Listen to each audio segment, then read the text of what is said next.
What was that? Was that Okay, stop right there before you move on. Welcome to Sporky News Podcast. My name is Scott, and I'm asking you to give me a chance at your subscription. I mean, it is free, so if you hit the button, I'd really appreciate it. What do we talk about here? We talk about anything nerdish, plus anything I think in the world is crazy. You might not agree with my views. That's okay, because here you're allowed to disagree and still be friends, unlike the world around us. Isn't that crazy? Where's the best place for content on the world of Ice and Fire? right over there? See where I am pointing with my dagger? I just found Sporking News Podcast with me, Sporking. Make sure you like and subscribe.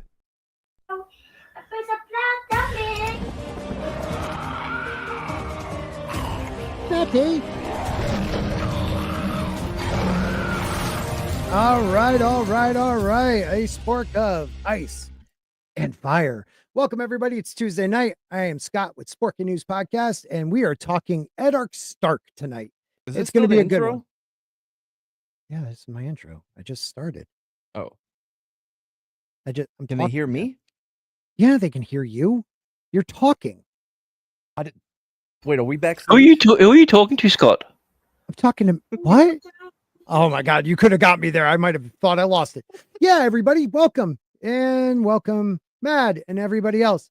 I don't feel bad about myself. I'm positive. Thank you. Welcome. Grant, how are you doing this fine evening? Yeah, I'm feeling positive about yourself as well. Thanks, buddy. Is anybody else feeling positive about how positive I am? It feels fake. Okay, it pretty much is fake. I'm a woe is me type of guy, and I'm just going to keep doing it. All right, everybody, we're going to be coming back. Yeah, I hadn't noticed that. I wouldn't come back. I wouldn't come back if I were most people. Yeah, I don't even want to come back. So we're talking Ned Stark. Yeah, we lost 4 people. Yeah, well, they should go. They should go. I love this place. So let me ask you, buddy. We had a conversation backstage before anybody got here. I'm talking to Mr. Grant Gregory. We got Mason here. We got Tina Bojan, and we got Mad Mardigan. We were talking about Dave and Dan and their writing in the first 4 seasons. And what were you telling me? Some of the scenes, there was a video that compiled the scenes that they did just themselves that had nothing to do with the books. Like Tywin talking to Tommen over the body of Joffrey when he was when he was basically questioning him what it takes to be a good king. And that's a really, really good scene. That's not in the books. Really? Yeah, not in the books at all. Oh yeah, that's true. So, and yeah, the way in which it was worded, it was just like it showed a lot of information for Tywin. Yep. The scene where Chaos Cersei is a and ladder, Robert, right? Robert was talking. Yeah, Chaos is a ladder is one, but still, I've always had an issue with Chaos is a ladder because it doesn't actually make any sense. Because a ladder is structured and there's only 1 or 2 ways of going. So that literally makes no sense. What he just meant was chaos helps him climb. No, he might as well have said, you're trapped like a moth in a bathtub. It made no sense. Yeah, I get that. That's moth in a bathtub crapping. Everyone understands that. That's a old American. Oh, it's English actually. Thing. Anyways, this is the first I've ever heard of it. Me either. But you were about to say the Cersei and Cersei and Robert scene. Yeah. They were basically acting human to each other, just for one small scene. Nothing really changed for the storyline, but everything changed about how we perceive both of those characters in that moment. Right. And he doesn't even say that. Doesn't he even say that, like how they were talking just like that? Wish they could have done that more or something like that in that scene. It was essentially that there shouldn't have been a reason that we hadn't done this before. And was that the one where they were laughing over the fact that their marriage is the only thing? The marriage was the thing that was holding the realm together. Yeah. Gotcha. Okay. Yeah. That's a great scene. Yeah, it's not in the books. Is that part with Jamie and Barristan outside the bedroom in the books? Not that point. There is their conversation very similar to that one, but it's not there, and it's not at that time. Okay. So yeah, that part. Also, when they're talking with Robert about their first battles, right? Yeah, about the first kills. Dude, they did a great job. The thing that's telling with that one is during that one that you're talking about, he can remember his very first kill. He can remember the name, what the boy wore, and everything like that. But when he's talking to Cersei, he says he can't even remember the love of his life's face. Right.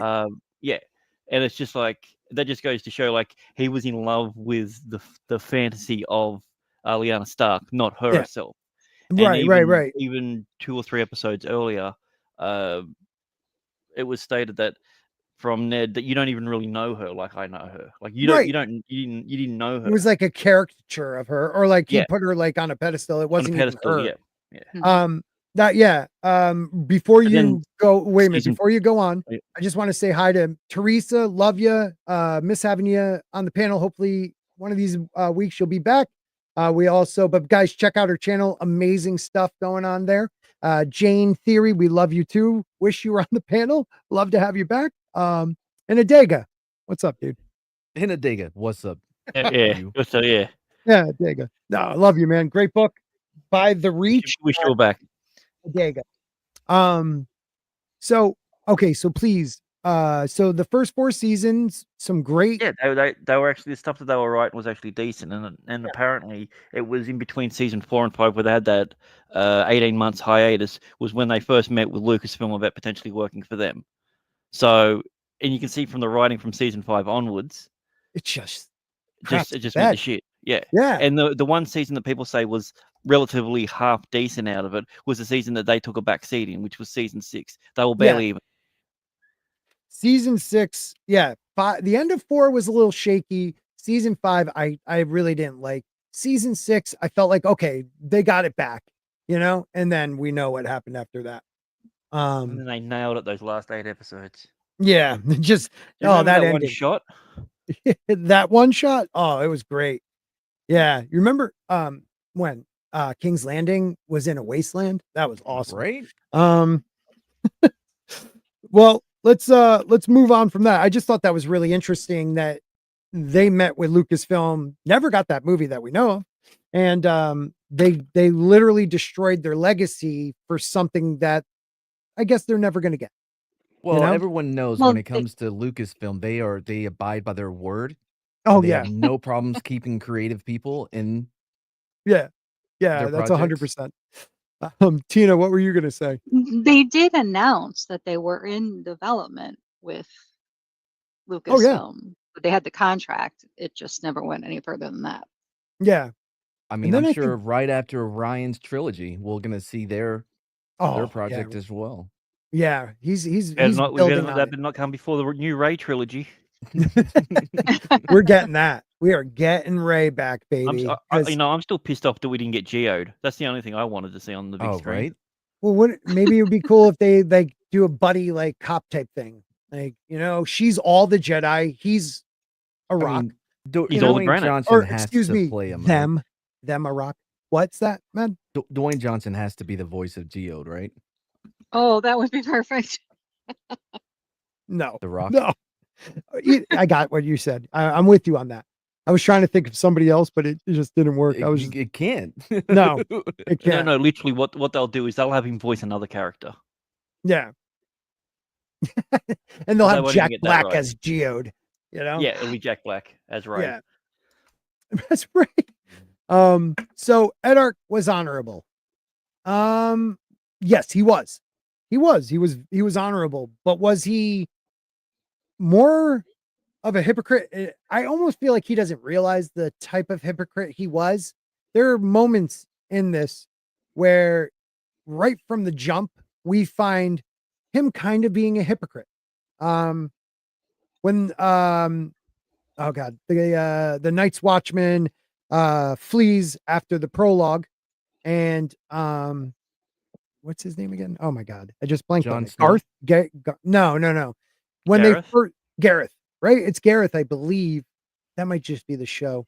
When the Night's Watchman flees the wall and heads south, and all he's babbling about is White Walkers.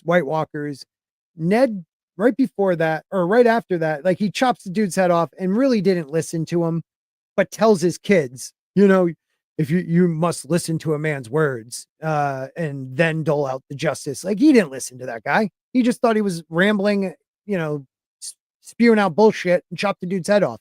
He listened to him. He just didn't hear him. There's a difference. There may be a difference. Maybe that's why he said it the way he did. North Beach 32 says a selfish hypocrite. Yeah, let me know what you guys think in the chat. Maybe I'll do on the old YouTube. We'll do a poll. All right.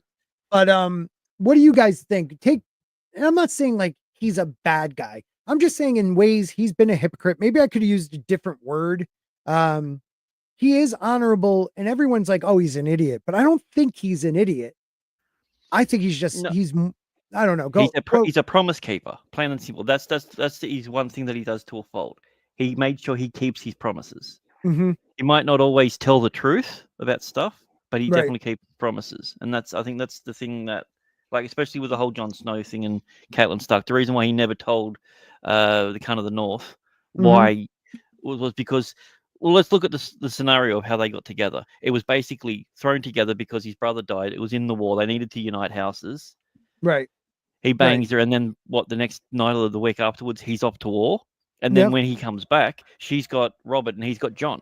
Yeah, and John's older, right? He doesn't trust her. He doesn't know her. What I don't understand is why didn't she ever like wonder, okay, I'm pretty sure, is that when they consummate Rob after the wedding, right? Yeah, straight afterwards. Yeah. And then it's and then she doesn't see him for like a long time, right? Correct. But Jon is older. So no. Why does I thought Jon was a little bit older than Rob. No, I don't think so. You sure? I know he tells Kat that he's younger so that she doesn't kill him. But he is older.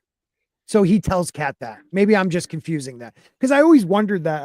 Because I thought like Jon turned 15 before Rob did. And like, wait a minute, the timing doesn't work for what happened. But I guess maybe she does. Okay, so Rob was born in 248 and Jon was born in 283. Yeah.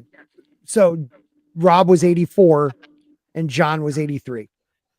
But he tells Kat that he's younger. Is that what you're saying, Mason? I'm pretty sure, unless I'm just wrong. If someone else in the chat knows that one, because I always assumed she knew he was older, but yet always thinks he went to war and had him. Like that's the one I didn't understand, because that's why some people think it was the fisherman's wife or daughter when he was fleeing, trying to get back to the north. But I mean, wouldn't Jon have to be older because of the fact that Lyanna had to conceive him well before? Yes. Yeah. Okay. Well, not well before, because how long was Robert's rebellion? I thought it was like 18 months or something like that. I could be wrong on that, but if it would have to be then less than a year, because she's pregnant and then Rhaegar leaves, spends time in King's Landing for a while, telling everybody after he comes back from this campaign, things are going to change. And then he dies. So, how it's stated, his campaign went for no longer than 2 years. So, okay. So no longer than 2 years, no less than one. So it ended in, it ended in 283. So.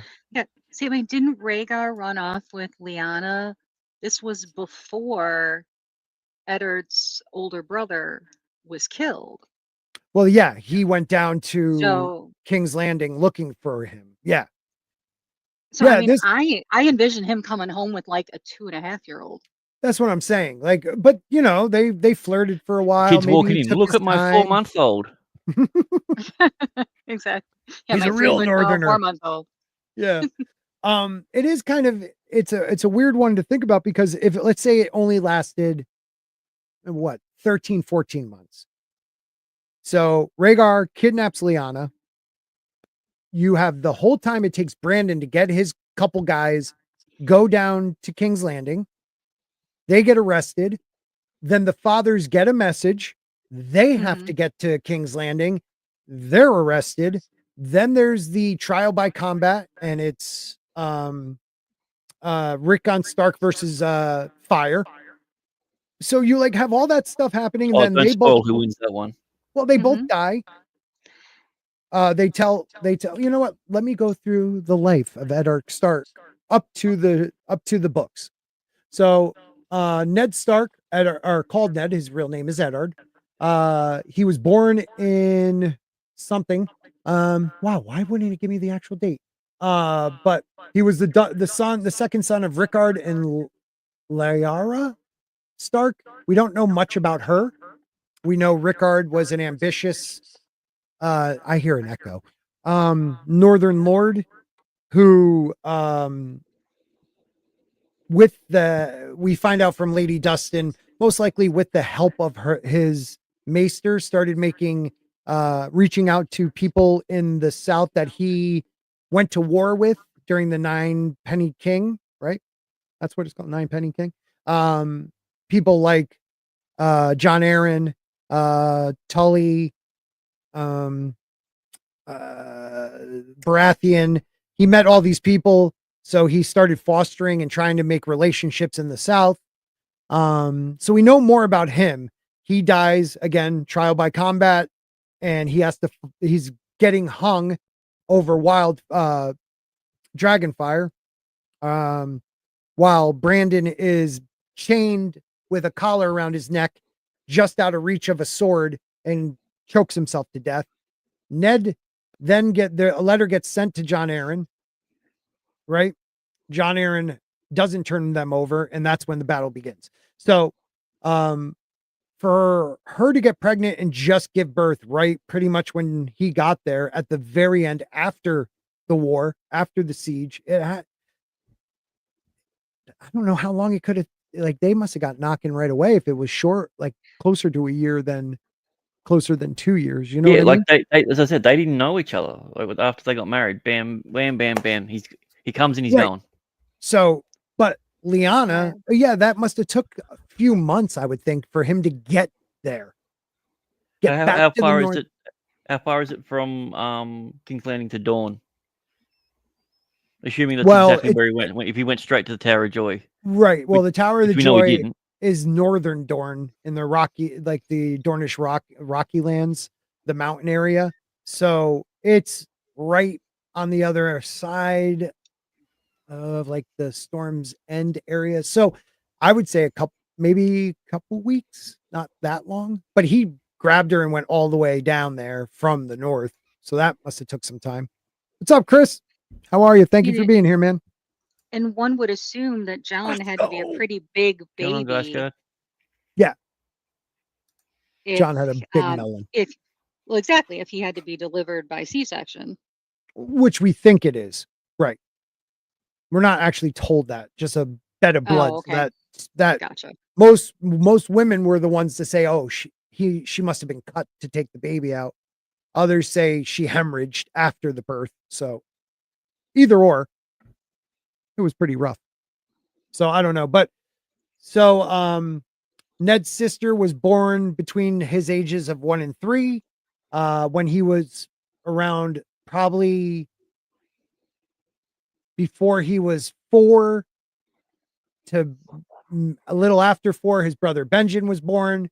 At the age of 8, Ned was fostered to John Arryn in the Eyrie, and that's how he met Robert Baratheon. They became like brothers. At the age of 18, Ned split time between the Eyrie and Winterfell, so he was going back and forth. Probably around the time he was 20, Rickard instructed Ned to deliver a marriage offer to Robert Baratheon on behalf of his sister. Ned, at the age of 22, was at the tourney of Harrenhal, where a lot of shit went down, and we'll talk about that a little bit. A few colored roses were exchanged. Yeah, a few colored roses. Some mystery knights and a weird little frog man showed up. Age 23, Lyanna disappears, because a lot of people don't realize after Harrenhal, it was a year later that she went missing. Which most rumors that Rhaegar abducted her. Ned's brother Brandon we just talked about that. Went down calling for Rhaegar's head. He was arrested for treason, blah, blah, blah. All the rest happened. In that same year, Ned becomes Lord of Winterfell and begins a journey from the Eyrie to Winterfell that is just takes him through the Sisters, which are like little peninsulas, because he couldn't go through Goldtown because they were going to probably most likely stay as loyalists. He takes a fishing boat that in a sea, the captain of the boat dies, but the daughter is able to get him to the north, where he then goes and raises his banners. And so he was later in his 23rd year, age 24, Ned called out the Stark bannermen, marched south to avenge his father and brother's death, and rescued Robert at the Battle of the Bells. Again, at age 24, Ned marries Catelyn Tully, or Karen of the North, who was betrothed to Brandon in a dual ceremony with Jon Arryn marrying Lysa Tully. Then Ned and his army were present at the Battle of the Trident, where Robert killed Rhaegar, allegedly, in single combat. Jon Arryn Hoyster Tully fought the forces of Rhaegar also. Lewin Martell, Barristan Selmy, and Jonathor Derry were on Rhaegar's side. But once Rhaegar went down, everybody lost their cool. Well, you also lost Martell. The main reason that they got involved was because they wanted King Aerys wanted the Roberts and Ned's head, and their fathers wouldn't give it up. That's what it was, and that was the reason why they were executed. No. They were executed for Brandon and his friends' mistakes. It was just a reason for the Mad King to kill them. He felt like they were a threat. Then he sends a letter to the Eyrie telling Jon Arryn to present him with Robert and Ned's head. Oh, sorry. Yes, right. Sorry. It was Jon Arryn that refused. And Jon Arryn is the first person to raise his banner in rebellion. That's right. Sorry. Yep. Right. And the whole time Ned is going back to the north, Robert's winning wars, like battles. He's making a name for himself. And it wasn't until he met John Connington on the field where he got injured and had to hide in, I forget the name of the town off the top of my head, where later known as the Battle of the Bells. The Battle of the Bells. Yeah, that's when Ned finally shows up with Tully's army also. Yeah, so that was still at the age of 24. Robert was injured, so he has Ned pursue the remains of Aerys' troops, and also to take Aerie. In that same year, so the next couple are 24. Ned marches on King's Landing to see the gates open with Lannister flags all over the place and just debauchery. The Lannister troops were raping and pillaging and killing the people of King's Landing. And when he finally got to the throne room, he found Jaime Lannister with the crown sitting on the throne with a dead Aerys in front of him. And well, we could talk about that later, what happened between them, because in a way I feel like Ned was a hypocrite there because he didn't even give the guy a chance to say what happened before he passed judgment on him. So Robert arrived. Ned felt that Jaime should have to take the Knights, become a brother of the Night's Watch.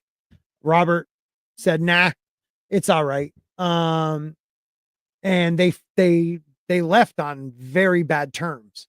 The friendship most people thought was over. Ned took his army, went south, and lifted the siege that poor freaking Stannis Baratheon. What's up, Liam? Poor Stannis Baratheon was holding off the reach. the Martells and not the Martells. The Reach is Mason. The Reach is, it wasn't the Gardeners because they died, and then who took They over? were already dead by then. Yeah. No, I'm trying to remember the people's names. Tyrells. The Tyrells. Thank you. They give up right away, lifts the siege, and then we lost them. Sorry, bro. Mad. Sorry, man. Gee, and I then said one thing. he blames. He said it was food poisoning. And then he then heads down to the Tower of Joy. He finds his sister there after the confrontation, which we'll talk about. Jon Snow, he finds the bastard son, Jon Snow. We think. Somewhere. We think. Right. We think, because it's not confirmed in the books. But he makes his. She got so lucky that it didn't take after the Targaryens, which is weird because usually that's the case, right? What? The hair? Oh yeah. I mean, if he came back with weren't there previous wars fought over the fact? Yeah. It depends. Like, usually the Targaryen genes are recessive, right? Yeah. Yeah. Like, I've noticed every time they marry into Dornish, the Dornish genes overpower. Usually, yes. Targaryens. Well, yeah. Look at all the Baratheons; they're all basically identical. Yeah, the Baratheons genes take over everybody. Well, Joffrey, you know, he those Lannister genes, I guess. So yeah, Jon he finds Jon, he's born. And then Rob's born after that to Catelyn Tully. That relationship starts a little strained when he comes back with Jon. At the age of 27, they have their daughter Sansa. 29, Arya.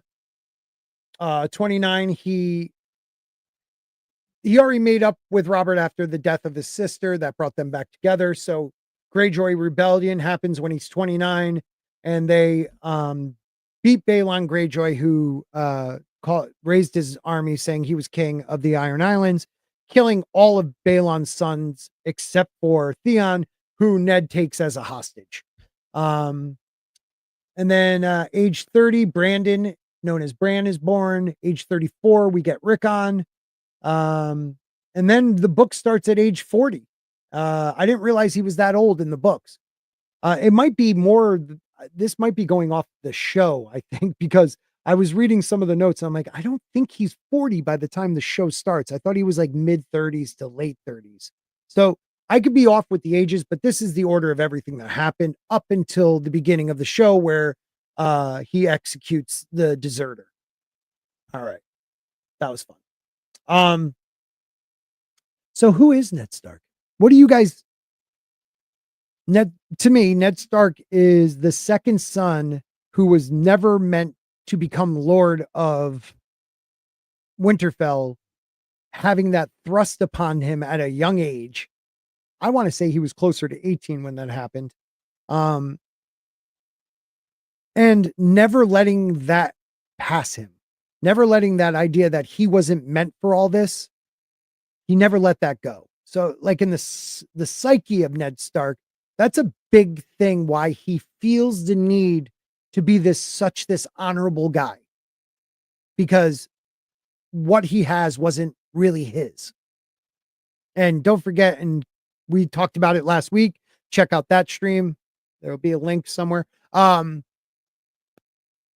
reminds him of Brandon, you know, and he right there is like, yes, my brother Brandon, he would have done it perfect, you know, so he's never let that go.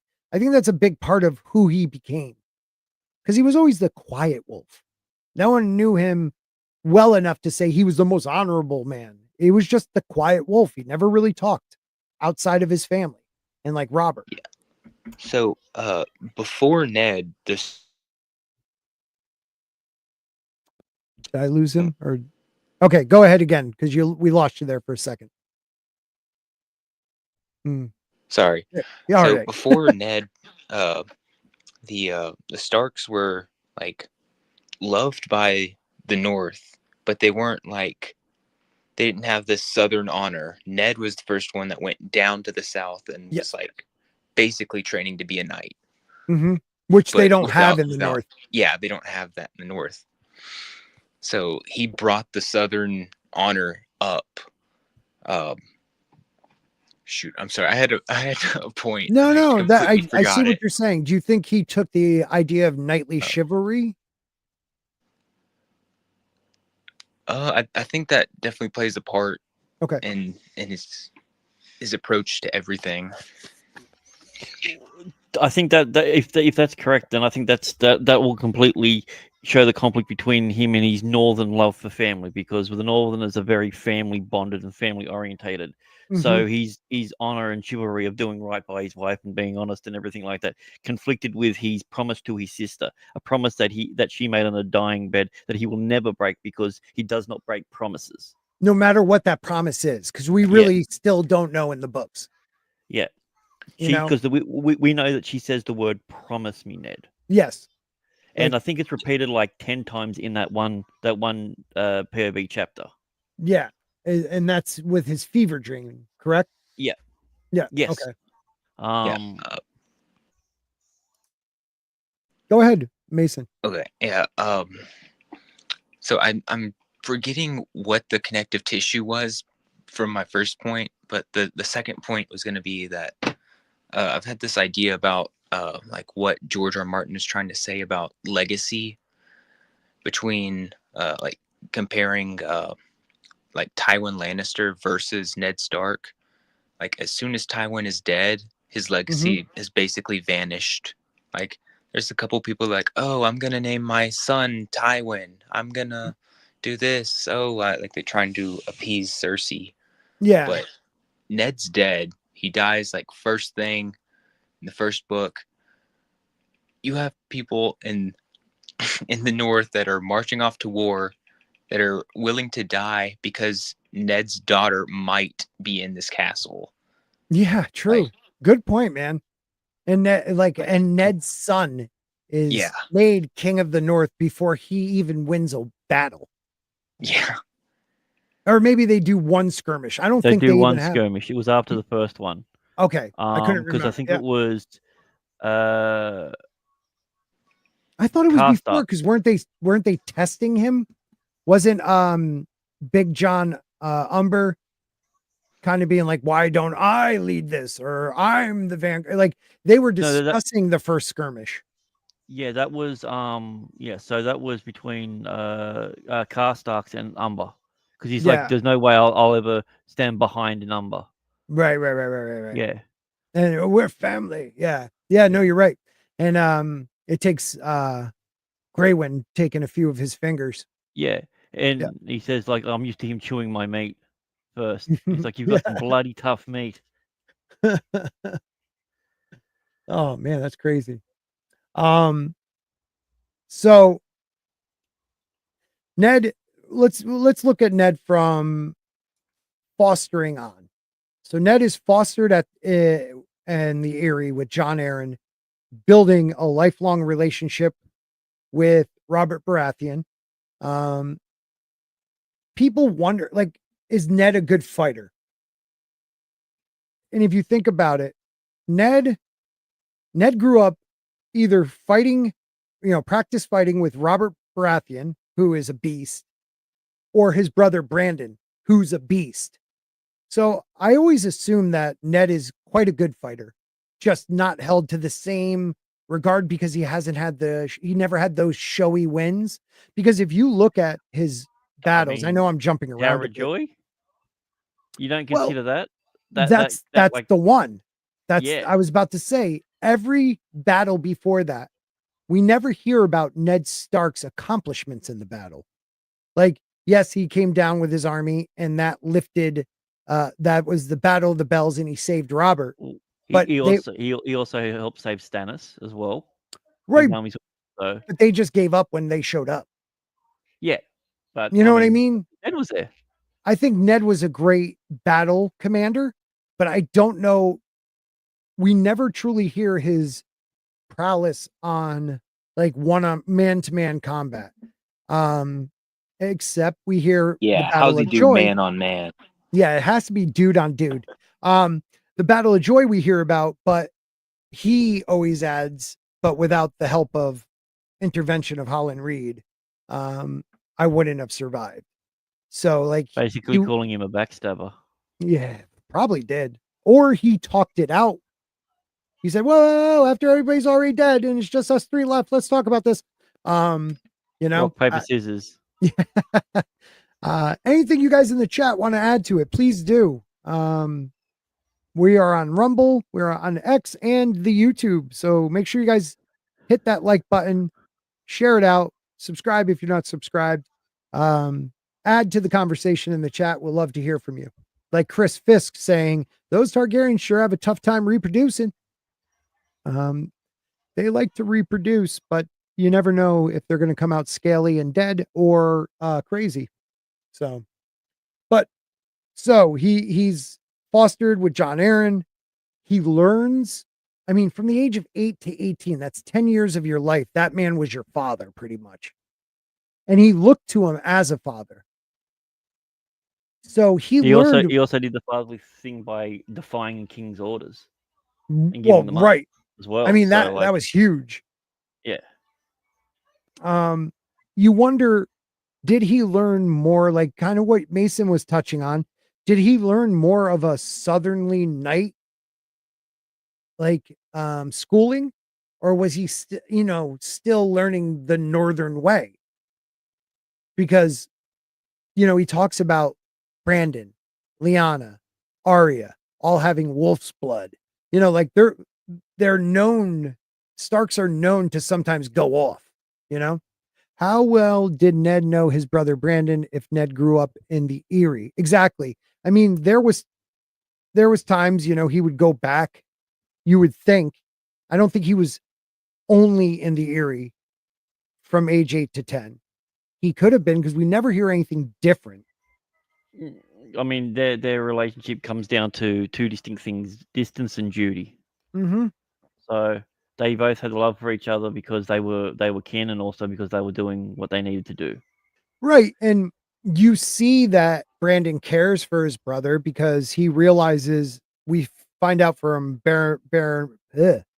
we find out from Selmy, Barristan Selmy, that at the feast at Harrenhal, Brandon talked to Ashara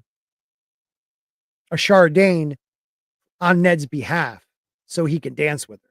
So like there was definitely like some brotherly love there.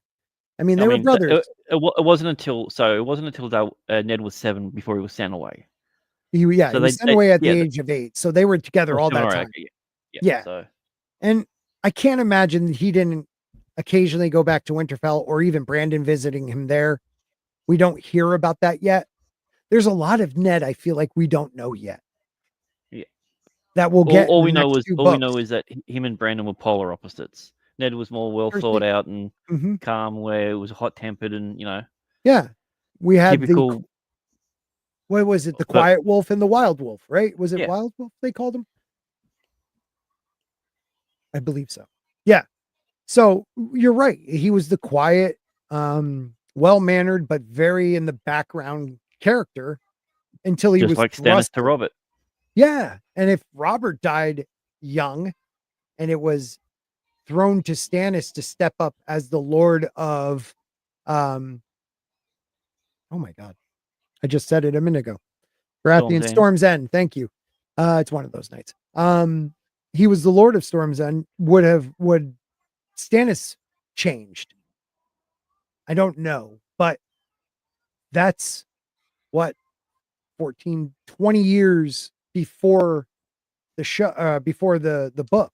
So I would guess that because his brother, he's no longer in his brother's shadow, Stannis would have not softened, but learned to compromise more as a lord, like stuff like that. Or he would have been overthrown and killed, just being the way he is. I don't know.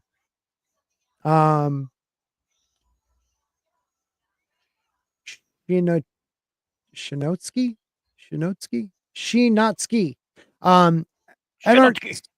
Eddard's a straw man for the stupidity of good men, because postmodernism can't have people like that exist or win. Damn. Well, I mean, I can see why you'd think that, but this Yeah. is a story that was written 30 plus years ago. 1996. Yeah. Somewhere around there. So yeah, I mean, and thank you for being here. I thought it was I 92, but there, my memory's terrible. What's that? I said I thought it was 92, so less than 30 years then. I think that's when he started the book, 92. Right, Mason? I don't know off the top of my head. It was I'm pretty sure the book came out in 96, and then the second book 98, and then the next book came out pretty damn quick after that. Yeah, that sounds right. 1st of August 96, yeah. No, I know postmodernism as a movement goes way back. Yeah. We've been in postmodernism for like 30 years, 40 years. Couple hundred.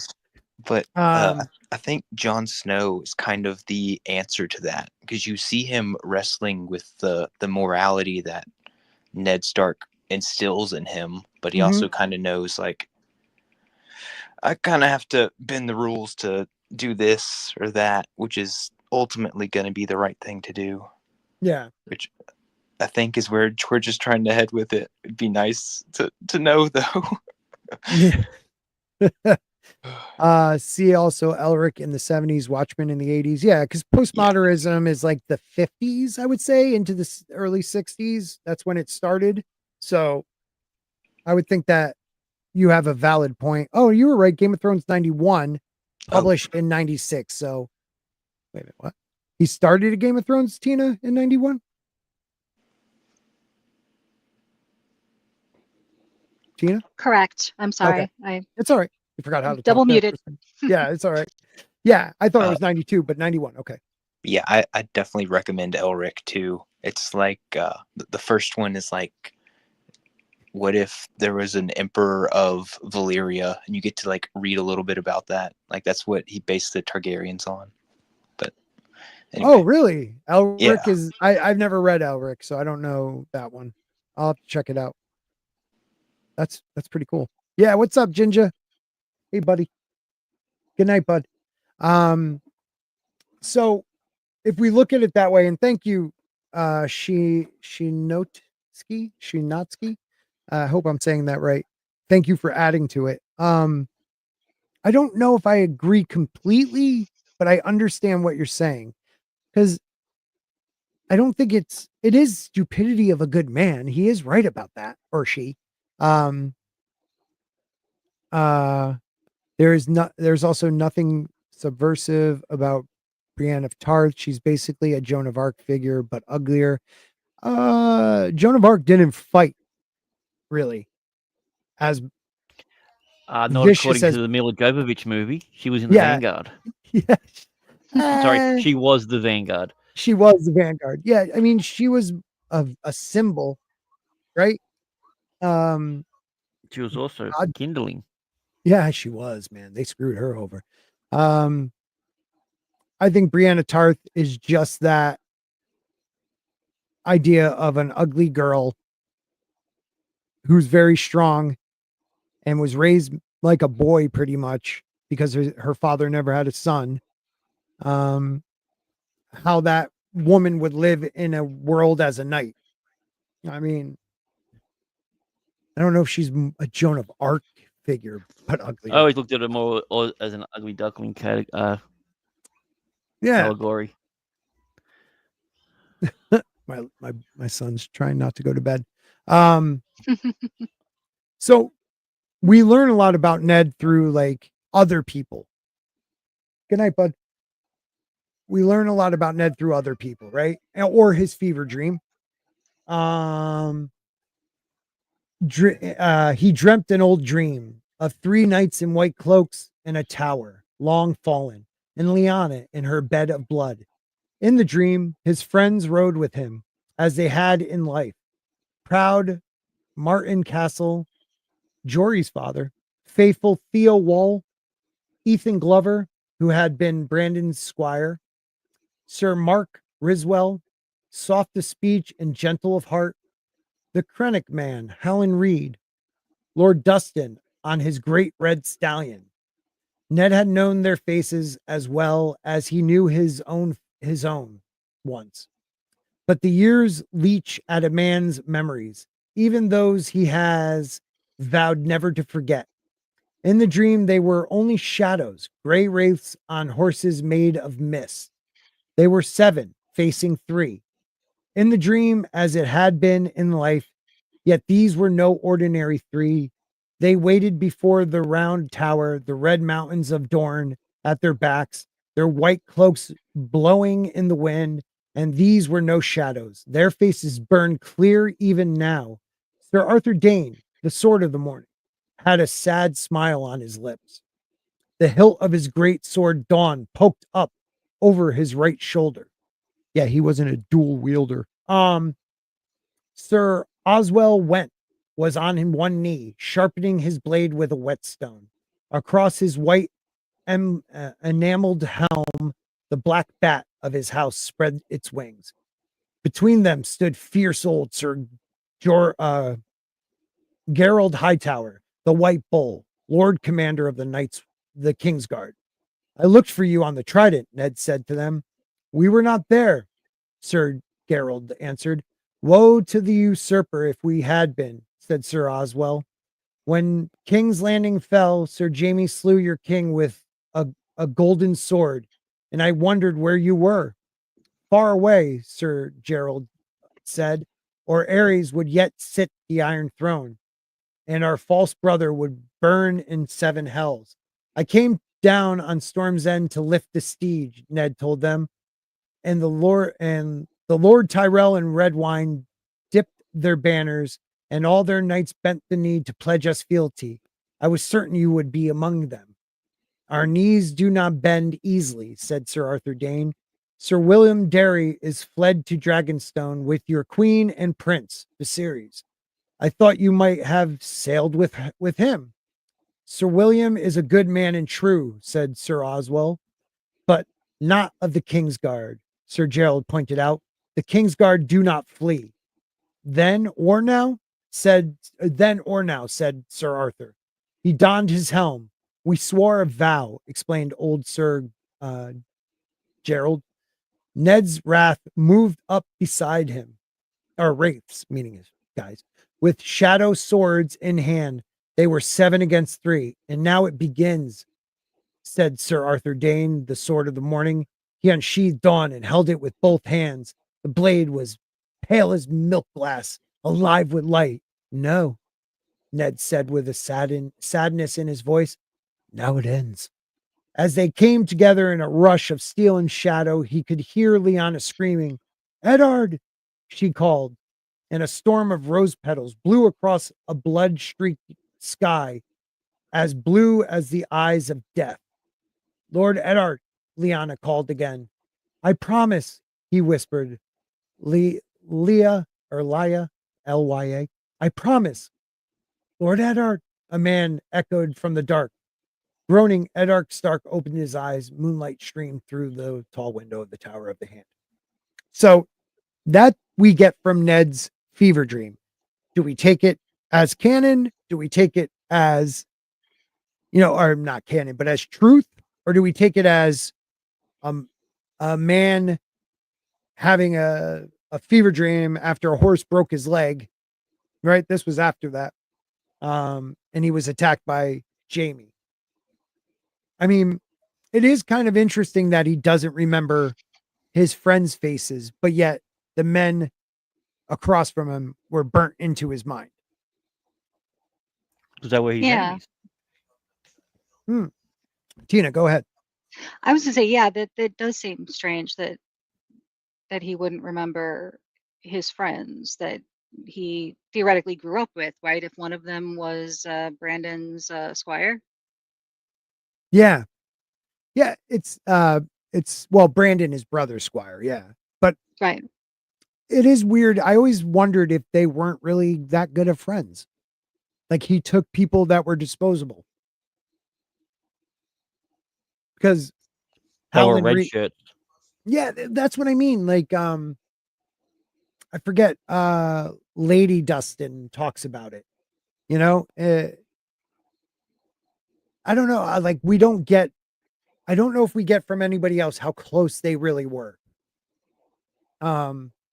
Did Ned just grab trusted Northmen, not the best of friends, but the people he trusted because they were from the North, to go with him? I still wonder that. Did him and Howland Reed become much better friends because they survived? You know, he just met him like a year That's ago. an interesting thing. Yeah, like it could be basically like I need two men to go with me, and there was a group of people, and there's these two that went, yeah, all right, I'll do it. It could have just been that. Yeah. Real Chris Kirsty Angel, thank you for being here. Says in the Game of Thrones animation, young Ned actor narrates, and only time is the Tower of Joy scene with weird lines about Arthur's death, Howland, and wanting to be him, as if he went into Arthur or something. Yeah, he definitely like had a thing for Arthur Dane. He did carry around his bones, so that is true. I'm trying to find the other part of it. Why did he take down the tower? Yeah, I wondered that one too. And how could he take down the tower? How could he take it down? How long were they there? Dude, I'm trying to figure that out too. Because, okay, he leaves King's Landing, goes to Storm's End. The siege lifts the siege there pretty quick, but he can't just disappear after that. So he has to be there for a little while, making sure captives are treated fine, people are taken care of. Stannis has gained strength back to be able to, run his own castle. If you take off after sacking a castle, you look like you're a part of that castle and running away. Yeah, so what? Well, I mean, he did leave after Robert got to King's Landing, but Robert was injured. So they had to wait a while to transfer him. And then they argued, and that's when he left to lift the siege. Well, I got another question to ask you. Why would he do all of that if he has a newborn that has no food? Right. And no wet nurse. Mm-hmm. Yeah, maybe that's how him and Howland Reed got really close. Maybe there was a secret. I can't remember if he shows up to Starfall, where the Danes live, with the baby. That would make sense though, because isn't that where the wet nurse came from? Or did he bring the wet nurse with him? I can't remember. Like, did he find? He goes there and finds I forget what her name is. It starts with a W. Well, the wet nurse. Willa. Yeah. Willa. Yeah, that's it. But I thought, isn't there a story about the fact that Willa was somebody else's wet nurse too? Yeah. So they were milk brothers. Yeah, that was somebody's telling Brandon the story, or Arya. No. Yeah, that's Arya. Ned Dane, right? Yes, you're right, Ned Dane. Yep. That was the question of, what story did Ned have to tell them when he shows up with like Arthur's bones but no sword, right, and a baby? Yeah, it's turned out Arthur Dane was pregnant. Who would have thought? See, like, there's a part of me that goes, well, you know what? I don't think the baby survived, so he knocked up the wet nurse, and that's how we got That's how we got John. He actually was unfaithful because he's a promise keeper, and he didn't keep his promise. The baby died straight away, and then he drank himself into sorrow, and then just threw himself at the first woman that he saw that had huge knockers. You can't blame him. Wet nurses.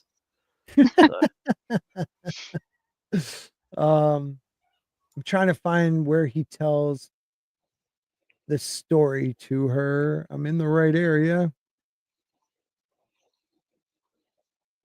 Here we go. My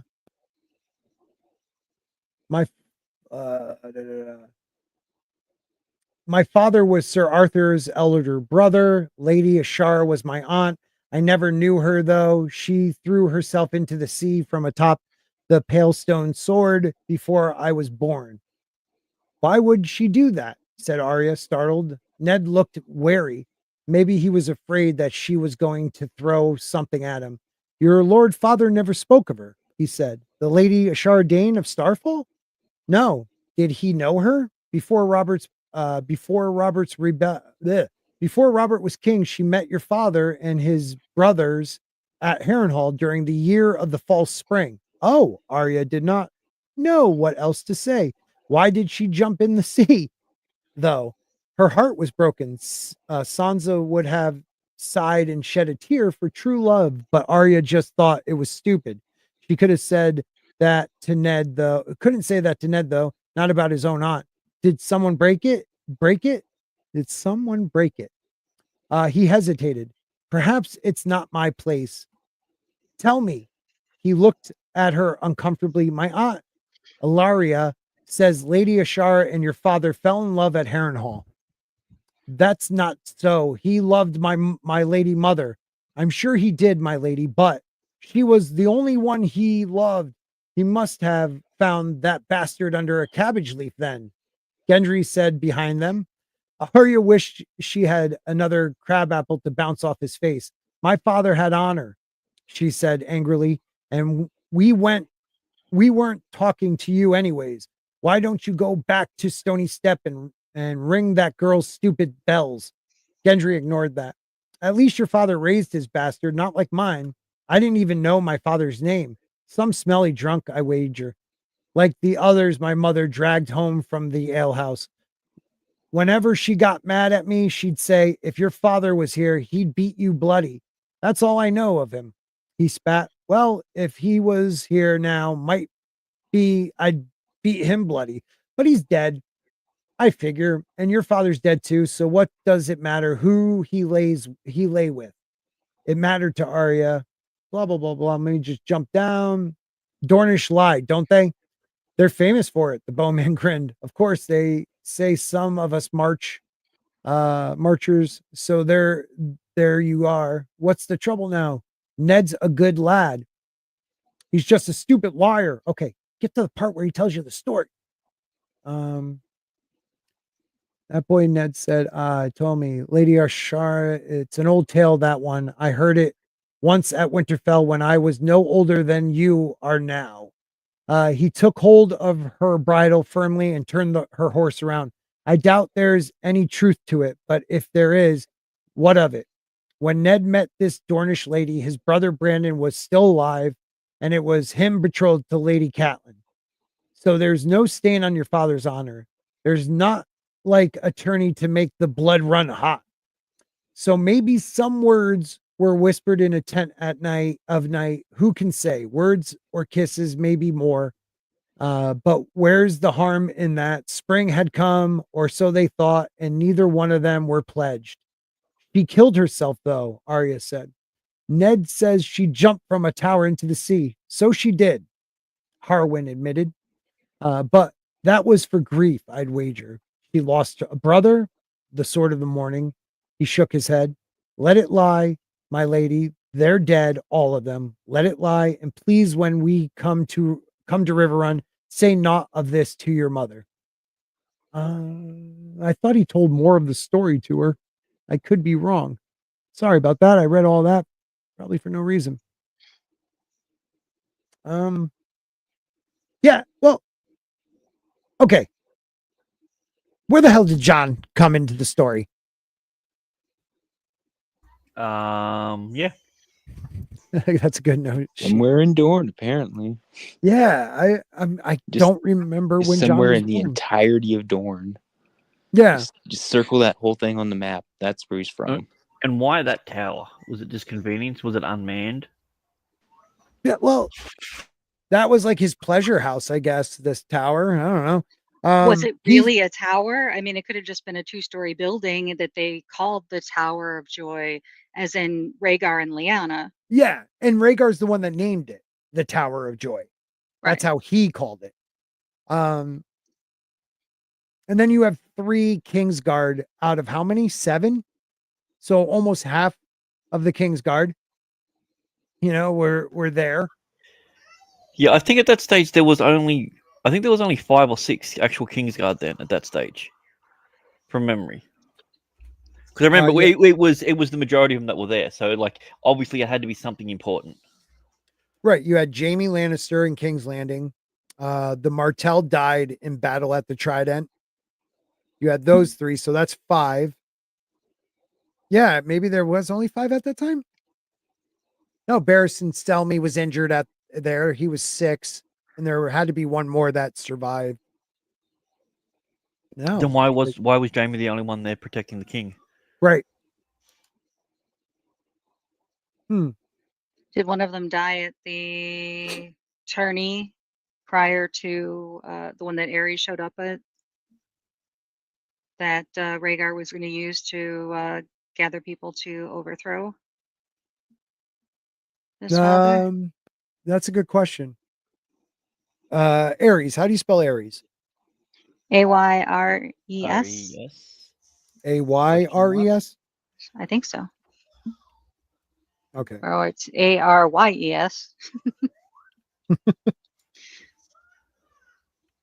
Yes. Let's see. It's you had, Aerys. so you had John Derry's the one we're missing. Okay, so classic John. John Derry. How do you forget John Derry, guys? He was sitting on his derriere. That's why. Yeah, you had Jaime Lannister, Gerald Hightower, Arthur Dane, Prince Lewin Martell, who died at the Trident. I think John Derry also died at the Trident. And then you have Barristan Selmy. Okay. All right. So, yeah, this is a big part of, is Ned truly honorable guy? I mean, is it honorable to lie to your... Is he the most honorable brother? Well, I don't think he is. Well, let's even say he is holding a secret, and the secret is Jon Snow's parentage. Is it honorable to not tell his wife at some point in their 20-year marriage, so the boy doesn't get treated the way he gets treated, like a bastard, when he's really a cousin? You know, like, okay, what's going to happen now all of a sudden if it changes and you see Catelyn starting to be nice or dote over Jon? I wouldn't say that. That would scream more than anything else.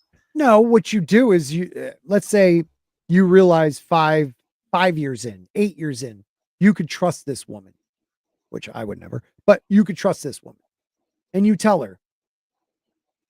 She doesn't have to overnight dote on him. She could. Well, I mean, but, why would they still have secrets between them? I mean, remember, we don't know what was on that note.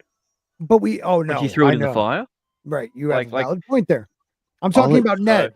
Go ahead. All it takes is one person to hear it, and they can sell that to Robert. And you see how angry he gets with, Daenerys across the Narrow Sea. Think about what he would do with a Targaryen on Westerosi grounds. Yeah, he would declare war on Ned. That's right, because Ned wouldn't give him up. Ned would not give him up, and then he would call him a traitor, and then everyone would be like, "You're not going to call him a traitor. This is Ned Stark, Yeah. This is the guy that got you the seat." Yeah. Basically. Oh no, it would be a huge war. I'm saying the boy was treated like shit his whole life. Is that honorable? Is it truly honorable to allow that to happen? Because he allowed it. I don't think it's honorable. Bastard. Okay, is it honorable to raise your bastard in your own home? But it's not his bastard. He knows this. But to the world, it is. I'm saying it right. I get what you're saying, but I'm saying he knows this boy is not a bastard. He may actually have, he understands if he was a Targaryen, he would have right to the Iron Throne. So that would cause all this shit you guys just said. But is it still honorable to allow your lady wife to go that far? Well, does he know that he's not a bastard? Well, even that, it's Rhaegar not his son. Rhaegar has other kids, though. Yeah, but he can marry another one, I'm saying this. Okay, he is a bastard, but not his. Why do you allow this child to be treated like... we see John's POV when he goes to say goodbye to Brandon. And when one word from her would have made me run in the past, most likely cry. You know, like she had treated this kid like shit for his whole 15, 14 years. Like, I don't find it to be honorable of Ned Stark to allow him to be treated like that. Doesn't Jon say that he wouldn't give Cat the satisfaction of like telling Ned? Am I misremembering? Doesn't he say something like that? No, it's he doesn't tell Rob that his mom treated him bad. Yeah. I think No, he Ned actually, the last knew. time he sees him, he actually lies and said that she was very kind. To Rob. Yeah. Yeah. Yeah. But it's well known that she isn't. I mean, Rob's like, my mother, you know, knowing, like, seeing how Jon looks. Oh, my mother must have fucked with you, right? Like, so it's well known. It's not like he wouldn't have heard. And, you know, he doesn't even try to temper that. Because his, you know, honor to, and his pledge to his sister, he promised. So this kid, I'm promised I'll take care of your son and not let Robert get him. But he's going to be treated like shit till he wants to join the freaking But he's safe, Night's alive. Watch. Yeah, he's Like, He could alive. have I just get that. he could have just said he found a baby in the. Yeah. Sorry. No, I If like he was that, to- Tina. Go for it. Yeah, all He right. could have just said he found a baby in the forest on the way back to Winterfell, handed it to any wet nurse in Winterfell, and then just had the child raised by some other foster family. He didn't even need Or to call him his own bastard. he could have raised him being like, this child I found in war. I want this child to be raised with us. You know, like Mhm. he's Hey, not a Cat, you know Stark. this kid that looks No, he's exactly like me? I just found him in the woods. dude. I looked I him in the eyes swear. and it reminded me of my sister. You know, I don't know. That would be awesome. It really makes sense if Brandon and Ashara are Jon's parents, and that's why Ned didn't tell Kat, with Ned agreeing to marry Ashara for his brother. Ned agreeing to marry Ashara for his brother. And joy is associated with dreams and opium, milk of the poppy. Yeah, he was on milk of the poppy.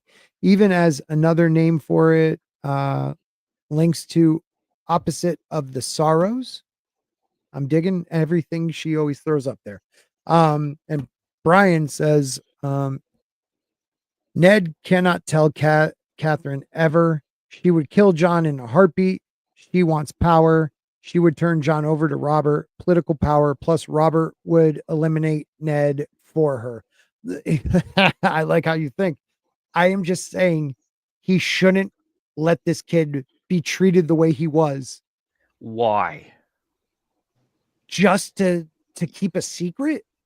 Yeah, to keep a secret that's going to prevent a war and save his life. Yeah, I think a little bit of bullying is okay. Nicer. You can't be a little nicer. The way we see it written in the book, she was horrible to him. Yeah, horrible. She treated him as if he was Ned's bastard.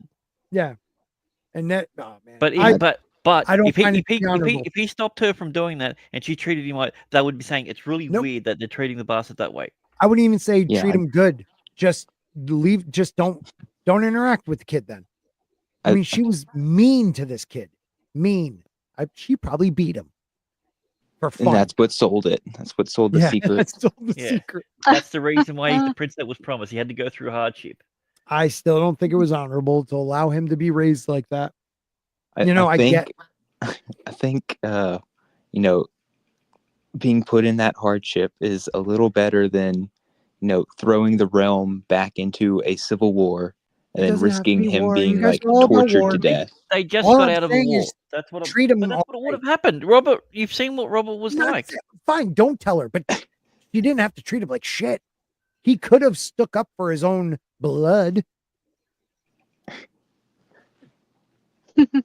That's what he says. I just think the whole idea of him pretending Jon was his own bastard. I mean, I guess it makes sense that that's why he would be treated.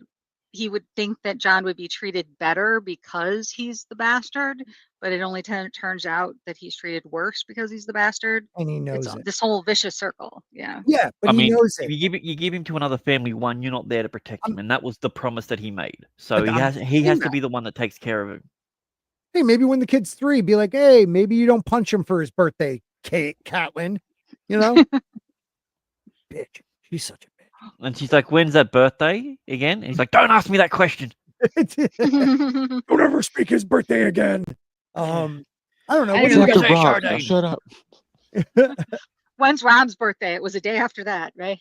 Yeah, exactly. Real quick, just so you know, the poll result is coming in. I think whatever it was, because I'm putting up another poll because I want to know what people think.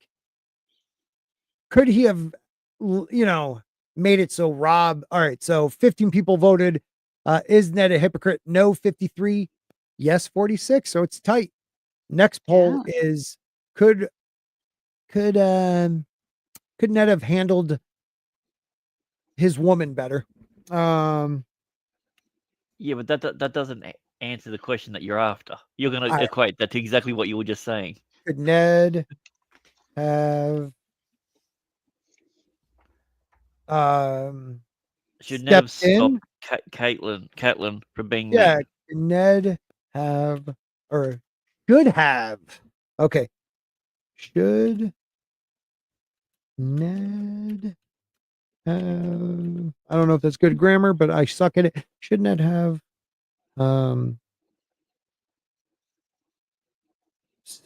stepped in on, I don't know, protected John from Kat and her abuse? I Should think Ned if have you want to slapped talk the about bitch? the area where John was being a little bit dishonorable was when he said, "Oh, by the way, next time I see you, I'll tell you everything," knowing that he's going to the wall and he wasn't going to Well, see I was anything. going to bring that up too. Like, he's going to the wall. You're going to King's Landing. We see in one of Kat's POV that she feels like she will never see them again. Like they're gone. Like I may see them years from now. You never that's a big journey. Well, how many years do you think there would be if we assume that Joffrey and what's her face get married? She's How many years? she She's is like what? 12 or 13? No, not She even wasn't even close. 12? Oh, wow. No, Okay. God, no. She was 11, I believe. Sansa, sorry. That's what Yeah. And they would get married probably she might be 16. Yeah, usually after okay. they first bleed. Yeah. Well, Which I thought would have been 13 then. Yeah. Well, that's what they keep keeping an eye on after Ned's death to see when she flowers, they say. They would probably marry 14, 15, I would think, somewhere in that. Headless Ned shorts. Don't speak ill of the dead. But I that's didn't a know huge one, pigeons could type. right? So with his nose. If Ned might not see John for close to a decade, next time we see each other, son, I'll tell you about your mother. That's fucked. He should have told him before he went. Is that honorable? No. Because here's the thing: John was more than likely to get killed. Over Ned. So. Oh, so it was kind of an empty promise, or did Ned just assume that that John wasn't going to survive being up the wall? I mean, okay, let's see. Or did you think that was the safest place for him? Well, how honorable is that? Making a guy who doesn't even know his history vow never to have children just because of Robert. Like, I get that maybe once he tells her, hey, by the way, you're a Targaryen, or you're the son of Rhaegar and my sister, he's still alive at the wall. Like he has to live the rest of his life knowing, oh shit, I'm not even his freaking bastard and I did this. It's like, oh man, it sucked to be, royalty Targaryen and being stuck up here. None of you guys know anything about it. Oh, hey, blind guy. Well, no, but he's treated as a bastard, a high-ranking bastard.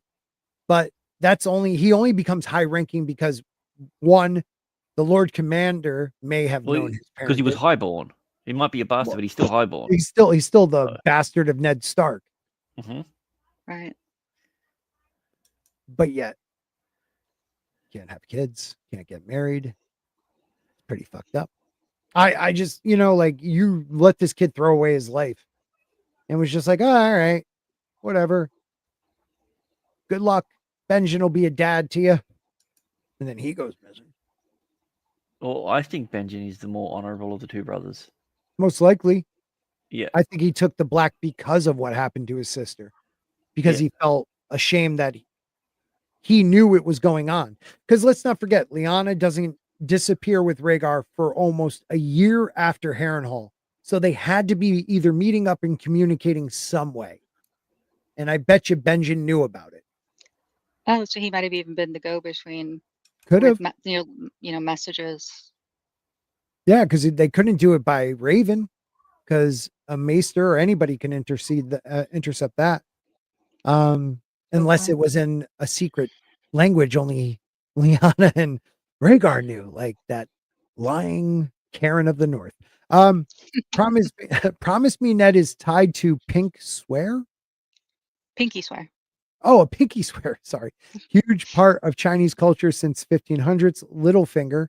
Peter is linked to Lyanna and Howland 100%. I bet my life on it. What? How is Peter linked to Lyanna and Howland? So maybe he knows the secret. No, he would have sold them out. Definitely. That's true. To stay in Robert's favor, he would have sold them out. Yeah, that's true. Even to stay in the Lannisters' favor after Robert and Ned died. Whoa, where'd you go, buddy? God, I must be sucking today. Everybody's just dropping out. But stopping her how? In front of him? Yeah. But when Ned's wasn't around, she'd be even worse to Jon then. Maybe. That's a good point. That's a very good point. He is the Lord, though. And she listens to her Lord husband. So do you think that Jon took the black just because Ned was leaving? As in, I can't hang around at home. I think that was a big part of it. So gotcha. It kind of just comes up in the book, which made a lot of people think that Bloodraven kind of like pushed the idea into his head, because he's like just drunk and talking to Benjen. I think Benjen. Hey, the Night's Watch. That sounds like a cool thing to do. And then like the next scene is Ned like, oh, I have to go to King's Landing. Well, no, how it goes. Staying here.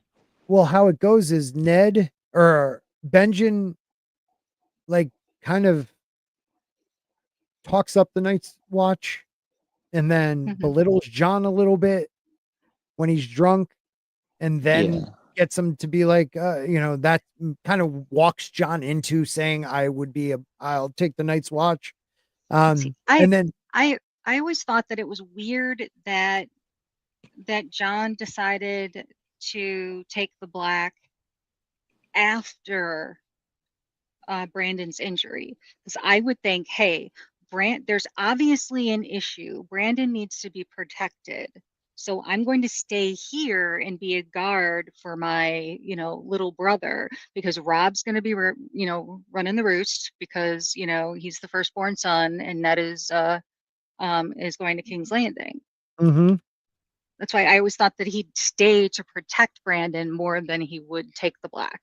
That just goes to show you how much she hated him and how bad she treated him. She said, as soon as Ned's gone, he can't stay. He can't stay. And he was like, I thought he'd, be kind of like not the Castellan, but like the sword guy. And she's like, Master at Arms. Master at Arms. Nope.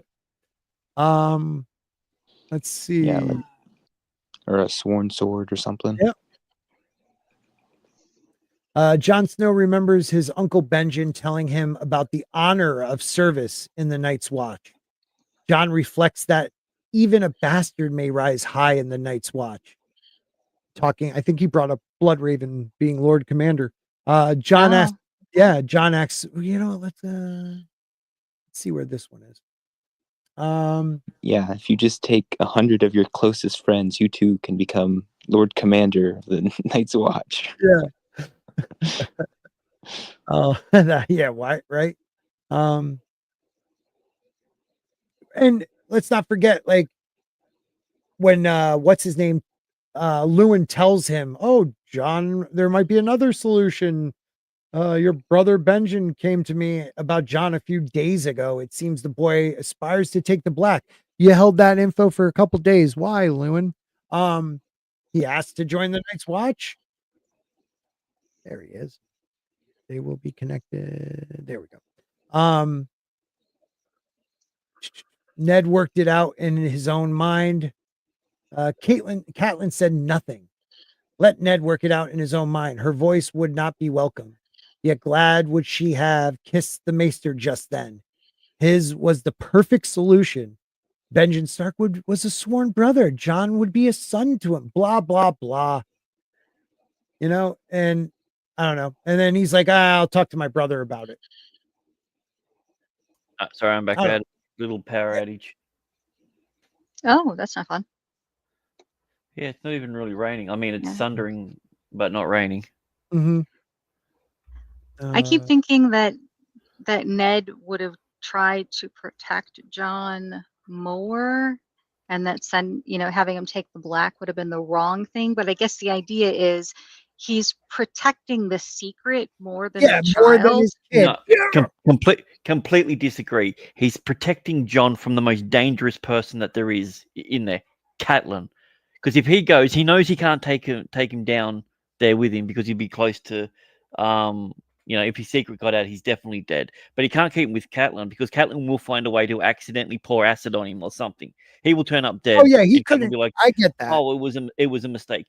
Sending him up. Couldn't drop him off at Howland Reed's on the way down. Come on. Yeah, but you don't want him to be with family. So. No, but what I'm saying, like, I think him going up there was fine. I just think it was a dog move to say that, oh yeah, next time I see it, knowing it could be years and years and years. Mm-hmm. Like he could have just as easily turned around and said, listen, how many times do I have to tell you we're not talking about your mother? Yeah. End of story. Maybe that was part of the reason that was said, you take the black and I'll tell you what happens to your mother. Your mother. Your mother.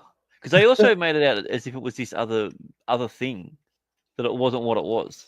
The only one that didn't lie to him about it was bloody Tyrion. Right. Tyrion's the only one who was honest to him. And Benji was just like, Benji didn't want him to do it. Well, he did though. I felt like he talked him into it and then was like, no. John grinned and reached under the table to ruffle a shaggy white fur.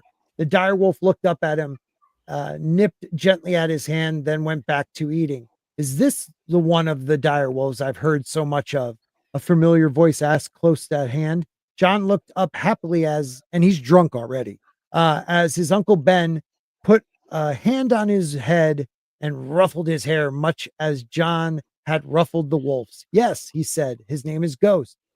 One of the squires interrupted the bawdy story he'd been telling to make room at the table for the Lord's brother.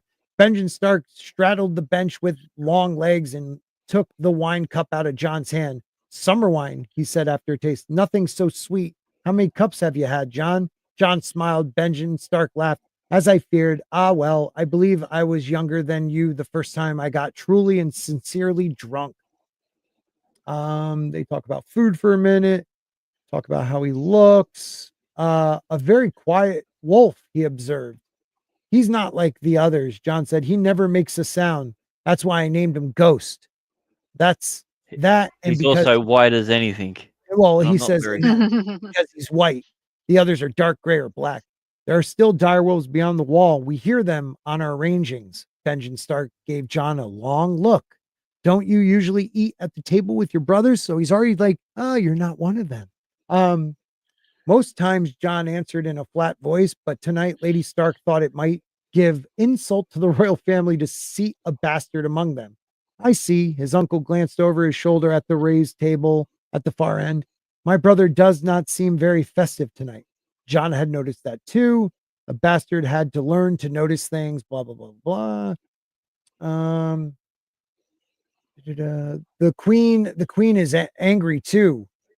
John told his uncle in a low, quiet voice. Father took the king down to the crypt this afternoon. The queen didn't want him to go. You don't miss much, do you, John? We could use a man like you on the wall. He just jumps right into it.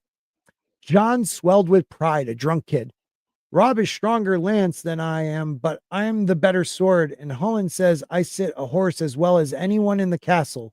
Notable achievements. Take me with you when you go back to the wall. I mean, like, he just, a drunk kid, reminds him you're a bastard, not sitting with the family because you would shame them. And then he's like, we could use a guy like you on the wall. Like, what do you think a bastard's going to do? It was all set up. It was a setup. No, I don't believe it's a setup, because that would mean that Benjen and Eddard would have talked to each other, and we've never seen them ever converse. Right, and we know that Ned was surprised by it, but could it have been Benjen and Catelyn? Bran.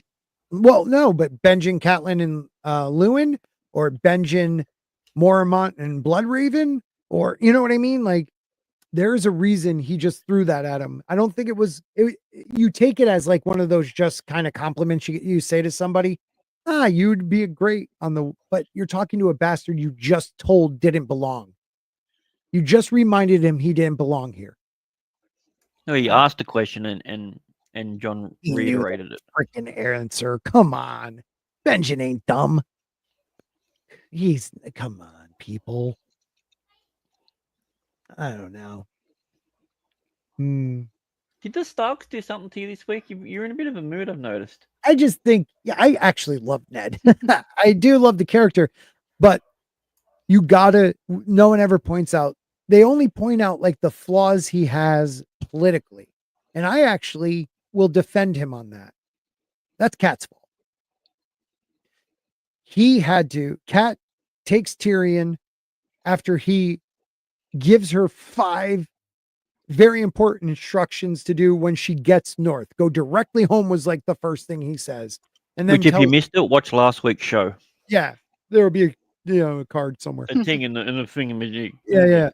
But like, if you really think about it, she set him. He had to speed up what he was doing. His plan. He had the information. He was going to leave pretty soon. He was getting things ready. Sansa screws him over by going and telling Cersei that my father plans to leave tomorrow. So everything happens like way too fast. He wanted to get it back to, all right, if I'm up north and I have my bannermen, I'm a military guy. I can work with this. People will come to our cause once they realize they're bastards. Stannis will come to my cause. So that's Storm's End. You know what I mean? Like, people would come to their cause. The Riverlands would back us. Maybe the Erie, you don't know, but he would have a better ability on the field to win than what he ended up doing, speeding up his plan, warning Cersei because he, getting screwed over by his wife and daughter. I mean, the poor bastard.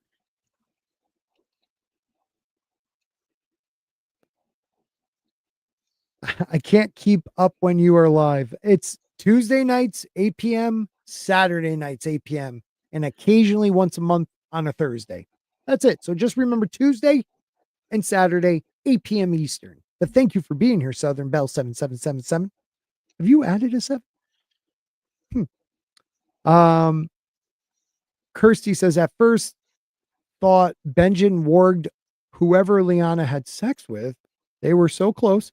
And that was part of reason he was sent to the wall. Okay, I think you're stretching on that one because it is. They were supposedly very close, Benjen and Lyanna. They were. But so Benjen walked into Rhaegar? Rhaegar? Maybe, if that's who impregnated her. But it really like Bran is special being so then Jon's more of a Stark than any of them. Hell yeah. He is like straight up the tree. No, but if you think about it, like warging into a person, we find out in the prologue and I think epilogue of Varamir Sixskins, who was able to warg 6 different animals, that getting even into someone who wasn't the strongest, he the woman bit her tongue off, fought him, and kicked him out. Bran's very powerful. I don't think Benjen, even if he could warg, is as powerful as a green seer. So I can't see that happening. Yeah, Cat I could see wasn't it being the other way around, that him being walked into, since he's cold hands and all that. Yeah, he did betray the Ginger Ninja says, but then Tyrion betrayed the Dwarf Acting Guild and completely destroyed his character arc. Yeah, that is true. Both in and out of the series. Not as white as my pale ass legs in the winter. I don't know where that's going back to, but I like That was for the ghost was Oh. white as a ghost. Kirsty says it sort of parallels the journey of Lyanna and Benjen with the wine, etc. Probably the first time they drank and got drunk and banged.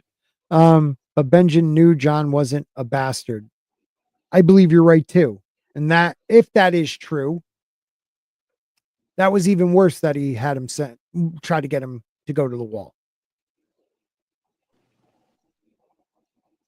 Hail all the bastards on Rumble. Thank you. Tully women cannot be trusted. Truth. They are treacherous. Truth. Defend the guy. Other than I will defend the mistakes he made at the end to get himself killed. And again, it was Cat's fault. And Sansa's because he lies to protect his daughter. And then we get it. You hate women. Mad's not here. It's all the women's fault. Yeah. How do you trust, even if your wife tells you to trust Littlefinger? Oh, they were friends when they were younger. Remember that time he got cut up by my brother and almost killed? Yeah, that dude's totally gonna want to back me. What an idiot. Yeah, that's a good point. Telling you. I don't know. There's these also, if he did marry a Shara Dane, and Ned and Jon is their child, then he's also a doubly scumbag. Well, here's the thing. If that's the case, then Jon isn't a bastard. No, he's not. He's not. But if he tells her the truth, then it means their marriage, everybody else is a bastard. But if Ashara is already dead by the time he comes home. Yeah, that's all legit. Exactly. That's a good one. I like that. At least she didn't die mysteriously. If she's dead. Right. True. There's moments where I do think he's hypocritical. He passed judgment on Jaime Lannister when he saw Aerys dead in front of him with him holding a golden sword, sitting on the throne. Okay, I guess you could jump to conclusions, but being the honorable man he should have asked what happened here. Like, why did you kill him? Nope. Just jumps right to, you are a Kingslayer, you're an Oathbreaker, and you should go to the wall. Not that Jaime was listening to Aerys over and over again say, burn them all, because of future Bran. Burn them all. And then he killed them to save everybody in the city. No. Oh, yeah, it doesn't come up on the stream. You put a Rumble rant, buddy? There it is. Oh, my God.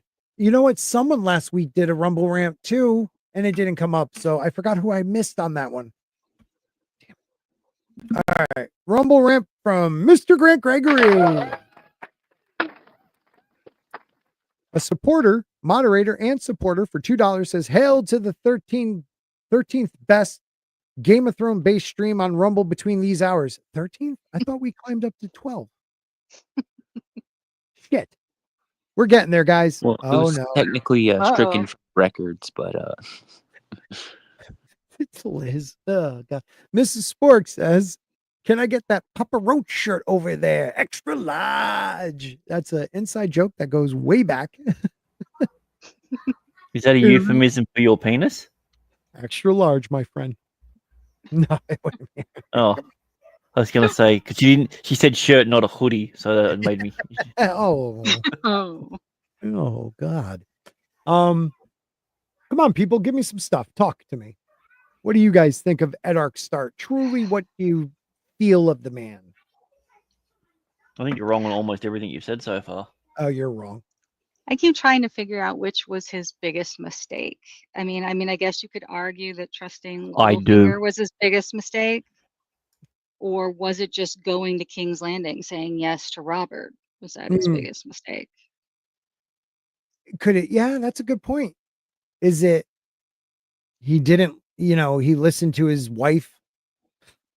I would personally listen to my wife. You're he saying that listened because you know she's watching. No, she wouldn't watch that long. If Robert or if Ned just stuck to his guns, but he got tricked, okay. His wife and Lewin wanted him dead, so that worked. I don't know, like the whole thing of the Tower of Joy is just shady. No one knows the truth except for Ned and Howland Reed, who we never see. Like did no one that heard of the story and everything like that just went, oh, how? What? Yeah. Where's his sword? Yeah. What do you mean he went north and he called himself by a different name? Wait a minute, who? You're talking about are you talking about somebody who became king? Maybe a person, a king beyond the wall? Beyond the wall? Yeah, I love when people say that's Rhaegar. No. What? Yeah, no. But I mean, if you look at that chapter where him and Jon spar, like they duel, practice dueling, he becomes another person. So come on. He's the morning star, Jane says, his biggest mistake was, I think, marrying Kat. Yeah. I think trusting her enough. Too much. Giving her a message. Giving her a responsibility. Like he should have basically just said, his right hand man was already dead by then, wasn't he? Yeah, never mind. Just someone that you trust. Put her on the back of the horse, get her ass back to Winterfell. If she tries to stop, tie her up. Here's my sigil. I'll write it on a note. So if anyone stops you, like. Oh man, you're so right. The Lady of Winterfell approved for chains. Yeah. Do not stop and search. Do not stop and search. On a sort of unrelated note, I don't know if you saw the press secretary thingy, but they said that they're doing the final investigations into the JFK assassination, and they've proven the one shooter theory is false, which means that there was more than one shooter. So, but they're just eyeing out the last part before they release it to the public. Yeah. Well, did you hear they encountered 14,000 pages of documentation that were not in the original JFK files that should have been released back in 1992? Yeah, we should probably do a Thursday when we Spork on that. There she is. She's still watching. Can I stream Thursday night? No. Okay. I bought some Girl Scout cookies. Does that get an extra stream? Yeah, you did. Thank you for supporting the girls. It was like 5 or 6 boxes. So nice. Yeah. Nice. They don't ship internationally. Yeah, it's dumb. No, well, you can donate. I donated. No, I want the cookies. He wants cookies. Oh, he wants the cookies. I respect that. We bought way too many cookies from my cousin's daughter, so we didn't need any more, even if they could get delivered here. Well, no, I never daughter next year. No. I never trust those sites for the sale where you can donate it to someone else. I'm just like, how do I know that someone actually gets it? Like, at least I know if I buy the cookies, I get it. That way the money goes there. How am I supposed to know you just don't pocket the money? I actually would tell people to donate. My wife's troop has their own, I don't know, one of those PayPal type things that I sometimes tell people, if you want to donate to make sure they get the money, just donate to that. Well, that's a good idea. I think that if I remember correctly, they donate the cookies to the troops, They do. or at They least do. Well, okay. they don't need cubs. They need something stronger than that. Curse the Angel says, I feel like Tywin was behind the whole tourney and Ares Stark start of rebellion. I think he was the one that leaked it. That's the reason why Mad King showed up. Yeah. Oh, gotcha. Yes. 100% that it was. I mean, Who they said wasn't it it was Rhaegar? Varys. No, it was Varys. Varys was there. No, Varys leaked it to Ares. And I then thought that's Varys why, was there. yeah, I think he shows up with Ares. So why would it be better? Why would Varys think it was better to keep Ares as king above Rhaegar? Because it was all he did everything for the realm, right? That was a TV thing. Oh, right. That's right. But I mean, because you can't think that Ares was a better king and was better for the No, he people. didn't want a better king. He wanted chaos. He wanted turmoil. So when, because at that time he wouldn't have had the so-called son of Rhaegar. Maybe he thought Was young Rhaegar Biff would have born got then? rid of him. How old's young Biff? Griff. Sorry, not Biff. No, Griff, sorry. Biff. Griff Fagon, is supposed to be Rhaegon, what, Rhaegon, whatever you want to call him. a year or two older than Daenerys, Dany. right? He's a year older than Dany. So he must be about 15 or 16. Because she was So what? in the show, he's in his 40s then. Oh, no, that's right. He doesn't exist. Yeah. He doesn't How exist. did they take that character and just not do anything with him? Like, yeah, that was dumb. They tried to marry the two. Dorne dirty too. They did Dorne dirty. You didn't have Griff. You didn't have Coddington. What didn't they do dirty? Yeah, dude. Bronn. Bronn is literally the only one that got the best ending. They made him even better than he was. He started off as a thief. Yep. A sellsword, and ended up as he ended up with Harrenhal, and survived. Isn't he the master of coin? And he's the master of coin. Yeah. Like, didn't he say he couldn't count? Yeah. Money. I think he couldn't count money. Sam also, the guy that left being a Night's Watchman, left being a maester. What is he? He's the Grand Maester now. Yep. Didn't they both play they both played the harp?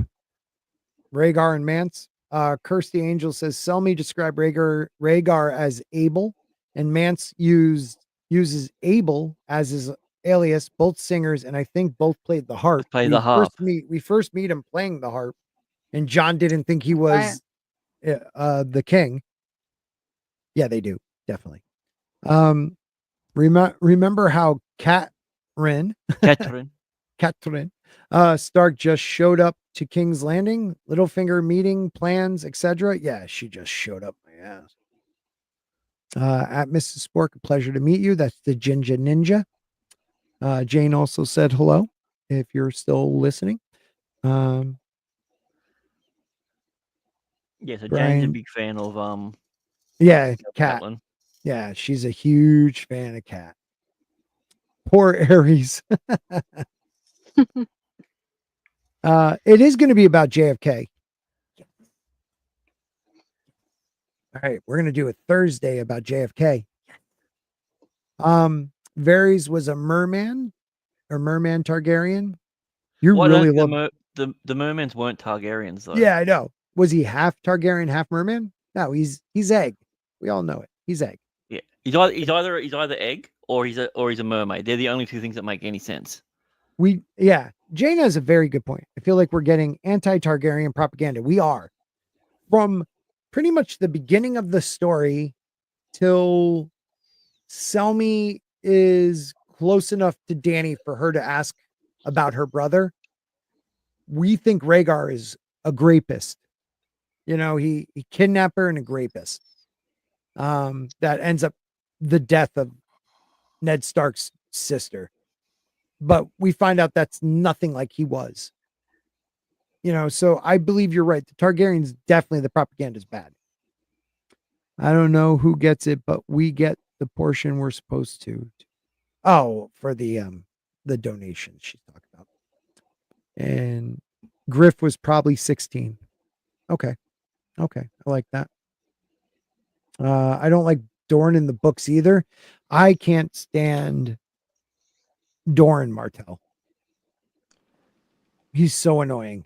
Just I get it. You're playing the long game, but it's time. It's time. Can we Well, just here's the thing.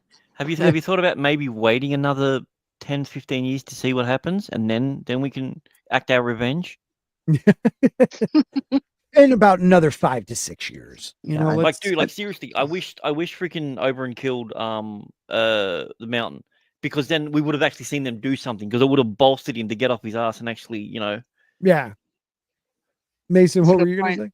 say? I was gonna say I do like certain parts of the Dorne storyline, but it feels like it's like it's thrown in at the last minute, and it kind It's of a different book. Yeah, it feels like there could have been better things to do with like 10 chapters or however many it is. Yeah. I mean, even with his daughter's chapters, like they're finally becoming something because she's with young Griff. So we get to see that point of view. Like she just got there, I think. So maybe we'll see something. But like her storyline is boring. Like, oh yeah, you have the princess and she got cut. Oh, who cares? Yeah, going back to Brian, you never heard us talk about that Varys' egg theory? You know, just look at how they describe Egg the first time we meet him. He's wearing like a straw hat or a hat. He's bald like an egg, blah, blah, blah, blah, blah. And that's how they describe exactly how they introduced Varys. Varys, exactly the same. He's wearing the hat. He's bald as an egg, so yeah. It was would cleansed in fire at some stage. What Yep. happened to Egg? His Harrenhal? No, Summerhall. Summerhall. As soon as I said, I'm like, that sounded wrong. Yeah, I think he was trying to do something. He was trying to bring the dragons back. Well, he was, but evil. It was dark sorcery, which Varys says happened to him. Mm-hmm. Cost him his nuts. Everyone thought he died in there.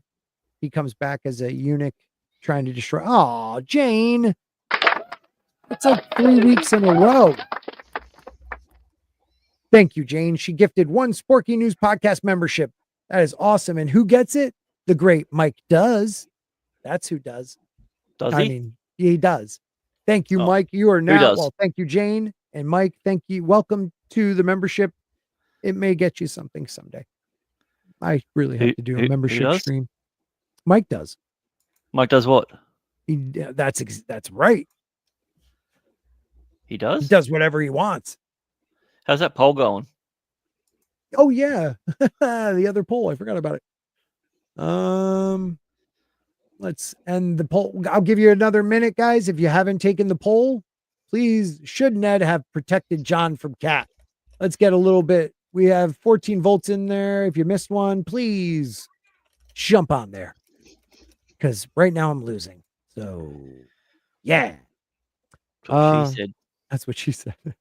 Mason needs 25 more subs, people. 25. God, can we just get him that? Grant became a sponsor again.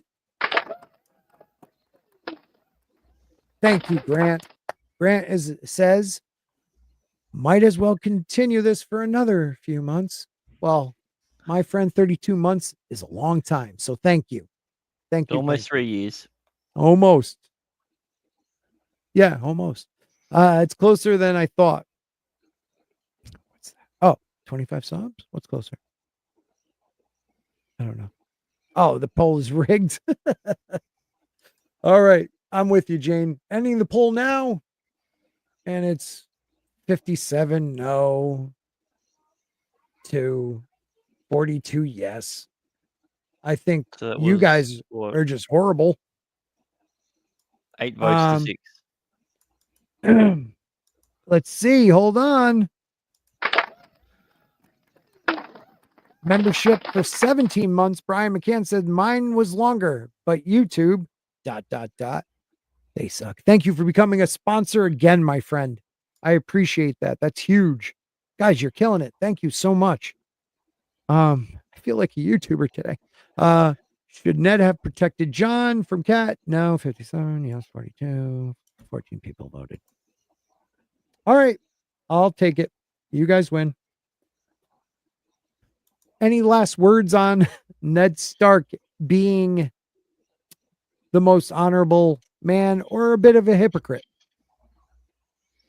I think he was both.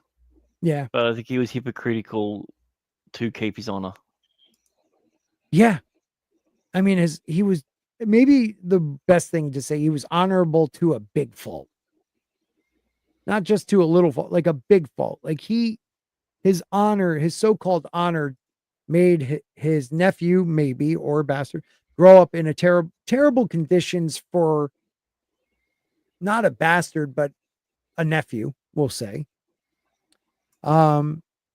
Because of that lie, there was always something between him and Kat. That's why she wanted him dead and got her way. Because of his honor, Cersei was warned. Because of his honor, he didn't listen to Littlefinger and become regent, or Stannis' younger brother, Renly. Renly. Who said take the kids into custody. No, his honor got him killed. His daughter Sansa, like, just treated terribly for how long she was left in that castle, and then had to take Littlefinger as like being her savior. Arya becoming a freaking faceless man. Like, everything he did.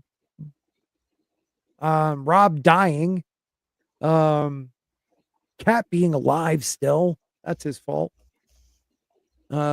Which in turn ends up all being her fault to begin with. And by the way, I still also think the direction that Catelyn's heading, she's heading up north to try and kill Jon. Just so that's her final revenge. That's how bitter she is. It could be, dude. A lot of people think she's going to go up there and crown him. I doubt that. And I don't think Jon was the one he finally Rob put on his will. Because I think Rob tricked her. Not tricked her, but forced her to say yes. Well, you're looking that up.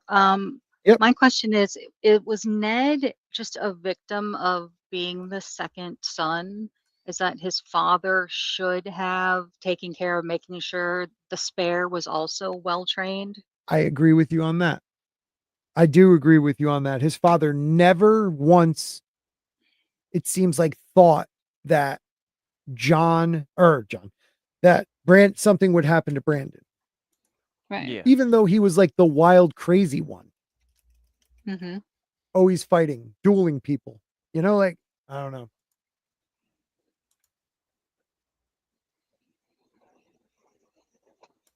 I don't know. See, wow, this thing's trying to tell me it says Jon will be his successor. When they're talking, him and Catelyn, I know he's talking about Jon. Jon would never harm a son of mine, no more than Theon Greyjoy would harm Bran or Rickon. Grey Worm leapt up atop King Trisfer's crypt. Kind of true, though. But like, huh? I guess it's kind of true, but what? That Theon wouldn't really You're harm. right. Where's the end of that? Because she says something that makes you realize he kind of tricked her, almost to the fact that maybe he was going to make her something. So she goes, I left my wife in he says, I left my wife at River Run. I want my mother elsewhere. If you keep all your treasures in one purse, you only make it easier for those who would rob you. After the wedding, you shall go to Seagard. This is my royal command. Rob stood, and as quick as that, her fate was settled. He picked up a sheet of parchment. One more matter. Lord Balon has left chaos in his wake, we hope. I would not do the same. Yet I have no son as yet. My brother Bran and Rickon are dead, and my sister is wed to a Lannister. I thought long and hard about who might follow me. I command you now, as my true and loyal lords, to fix your seals to this document as witness to my decision. A king indeed, Catelyn thought, defeated.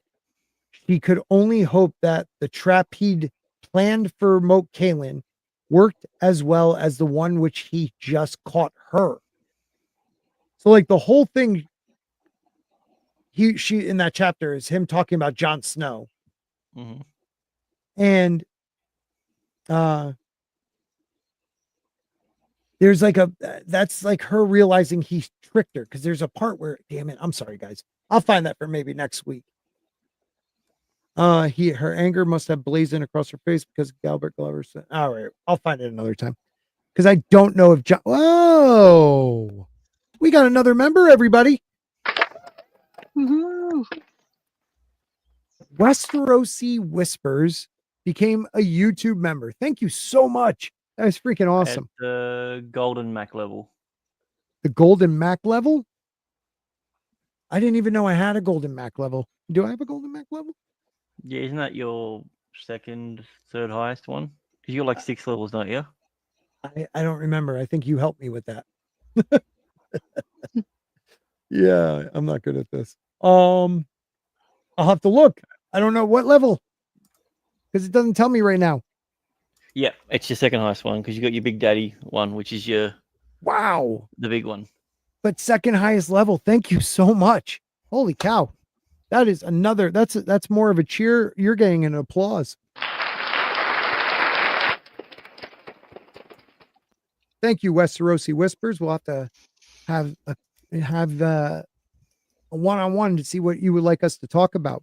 John Wick killed Theon Greyjoy. True, he did. Well, I mean, he killed his dog first, so. Yeah, that's the worst.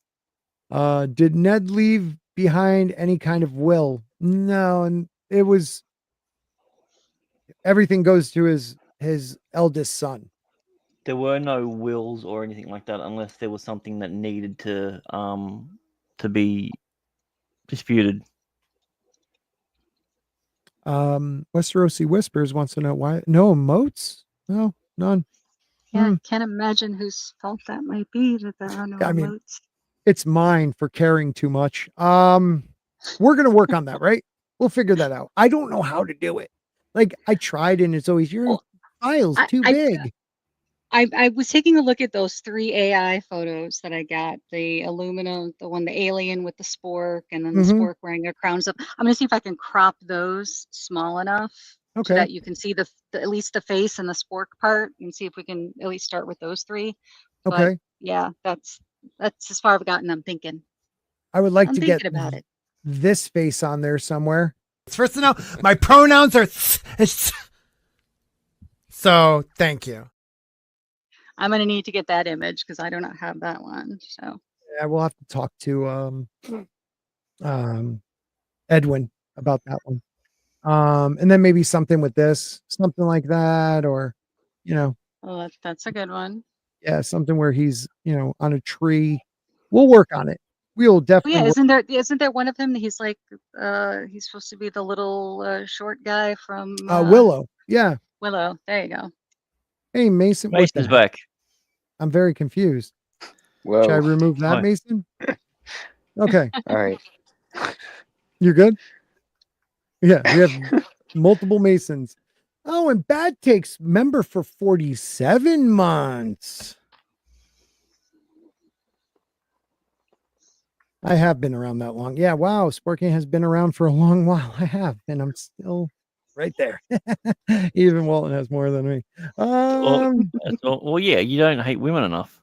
I know. That's well, true. That's true. Dude, he's dealing with narcissists, all right? He's there's got a lot on his plate. Yeah, There's you just haven't done enough angry TikToks. So, yeah, I got a couple. Those They went well, and then you stopped. Brian McCann says Gurm should Arya journey south and pick up a giant ape, then head back to Westeros, and we get some versus dragon fight. Oh, that's right, because there's those giant apes in Sithorios. Oh, Sephorios, yeah. Yeah. But the thing of it is, if you really want someone to be badass, you get Little Rickon to come back on one of those unicorns on that island that he's been trapped on. Yeah. So to let you know, he has some family things going on right now. I don't know if he's been I think he's posted about it. Let me just really make sure real quick. Right.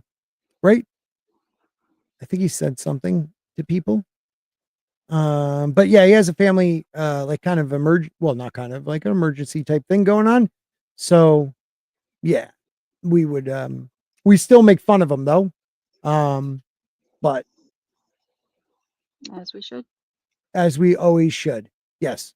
But he'll be back around hopefully sooner. You're getting more and more members. You got to get ready for them. I hope so. I really do. So would Ned have died with all his secrets going to the grave? He did. He did. He's got even more secrets we don't even know about. Yeah. I mean, could it be like, I don't know. I don't think he ever planned on telling Jon. Like he said he would, and he's a man of his word. He'd just make sure he'd never see him again. Yeah, the unicorns will lead anything. Yeah, I mean, if he's going down to King's Landing to be hand of the king, I mean, it's not like not like Jon's gonna come down to King's Landing in a couple of years for the wedding, right? And that's only going to be the next time that, if he's invited, Catelyn sees him. Well, exactly. Not only that, yeah, he might not even be permitted. Two, I don't think that Ned would even send the invitation, even if that was the case. And his daughter's going to be the queen, so there's no way in the world that he's going to be leaving anytime soon. Got to protect her, and you might want to look at your screen, Scotty. Come on, Jane. That's an applause. That's an applause. Holy cow. I love when it gives people that aren't talking in the chat, so I don't know, like they just pop up. Jane Theory with 5 Sporking News podcast memberships. So how many is that altogether? I don't even know.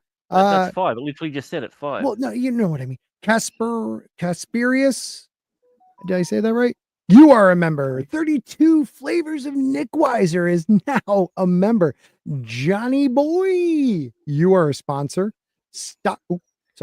Stalker 34, you just became a member. And Brahmable, you're a member. You guys are all members. Thank you to Jane Theory. Jane rocks.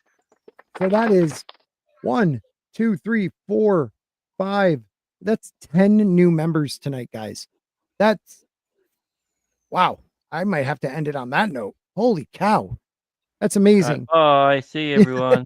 Thanks, everybody. You're not getting anything for it. No, we will work on emotes at least, right? We'll work on emotes. We'll figure it out. But we got Nick Weiser and Brahmable. Who is this Jane? You know Jane. She used to always. She's the one with all the theories. She has a lot of theories of her own. Not anymore. Don't question it. Just thank her. She drinks and knows stuff. Thank you, Jane. That's freaking awesome. I appreciate it. And I love you, Mrs. Spork. Yeah, we're going to call it a night. So we're going to start with Mason because he still needs 25 subs. He lost some. So if you are not subbed to Mason, let's, Mrs. Spork, I don't know if you're subbed to Mason. It'd be nice. We'll get Mason's YouTube channel in there in the chat. But Mason, let him know where to find you. Yeah, just if you want to sub to me, I'd really appreciate it. Just Free Folk of Fandom. Yeah, appreciate that. Follow me on Twitter. You're really selling yourself right now, buddy. Oh yeah. Come on. Make them be so enthusiastic about it. You know, like make them feel like they need it. Like his recent one is from 5 months ago, Beetlejuice review. So check that out. And Dune 2 movie review. Check it. Aegon the Second character analysis. Where will he go from here? That's a good one. I'm gonna make sure we link that one in the chat. Hold on. And I swear I liked it before. But yeah, this is Mason. A good video from Mason for you Song of Ice and Fire fans. Make sure you check that out. Yeah, I don't know. He liked Dune too. I can't trust his reviews. Subscribe. Subscribe. There you go. And then Ginger Ninja wants you to know he feels the energy. Oh yeah. Yeah, I'm trying to get back into the groove of making videos. Yeah. Well, you know what, buddy? Once you get to that 100, you'll feel it. You'll need it. Yeah. Yeah, buddy. Yeah. Oh, another It's subscriber right there. And guys, he lost some subscribers, so you might have been subscribed and no longer are. So make sure you're subscribed. I am. Yeah, it kept like going up one and then like going back down. So I think YouTube was just removing one. Well, it says you've got 80 subscribers now, mate. So oh, nice. Yeah. Yeah, I really appreciate all of you guys in the chat. Thank you guys. Awesome. That's awesome, man. It doesn't matter. I am proud of you. You're going to keep growing just like Mr. Grant Gregory. You have anything you'd like to share about the Aussies? When are you guys starting back up? Yeah, so now I've got full control over the Full Aussie channel. So yeah, it's going through a bit of a rebranding. So yeah, this weekend coming up, we should have our first weekend FAP, which stands for Full Aussie Podcast, not Get Your Head Out of the Gutter, Tina. Yep. Yeah, and then we're going to have a hump on Wednesday and then a dump on Thursday. So you're having a Humpty Dump? No, hump then dump. Mm. And then I'm going to sit on a wall. You FAP, then you hump, then you dump. Yeah. You're also having an aluminum Aussie. No, it's pronounced aluminium. Oh, that's true. And Jane, where are Jane? Sorry, Tina. In all fairness, you look identical. They look so much. That's very true. Yes. We're twins almost. I tell you. Yes. Well, when I'm not here with Scott, you can find me on Vinny Art's channel. The Friday Underground streams are at 5 p.m. Eastern on Fridays. And then the Sunday stream, we are reviewing the animated series Primal. So come join us there too. And hopefully I'll have internet access, which I didn't have on Sunday because of the stupid Super Bowl. So I had to miss the stream on Sunday. So the Sports Bowl. All right. Yeah. Well, thank you guys for joining tonight. The panel. Love you guys. Thank you to the chat, mostly Mrs. Spork. Love you. Thursday night, Mrs. Spork gave the okay. We are going to do a JFK files again for Aluminum Spork. So we will see what information we're already finding out and if there's any new info. And maybe a little Epstein too. What's up, Mason? Yeah, that was what I was gonna say. Was some people were saying like 10 days from now we might get the Epstein list. Epstein. Sorry, that was the other thing. They were talking about the Epstein logs as well. On the same thing. Oh wow, that'd be so dope. Yeah. So you know what? Task force that's announced. So 34 minutes ago, they've already started to release stuff. Oh yeah, guys! Thursday night, be here, 8 p.m. Eastern. You will be able to see this amazing intro. We'll use it as the outro. Have a good night, everybody. Good night, everybody.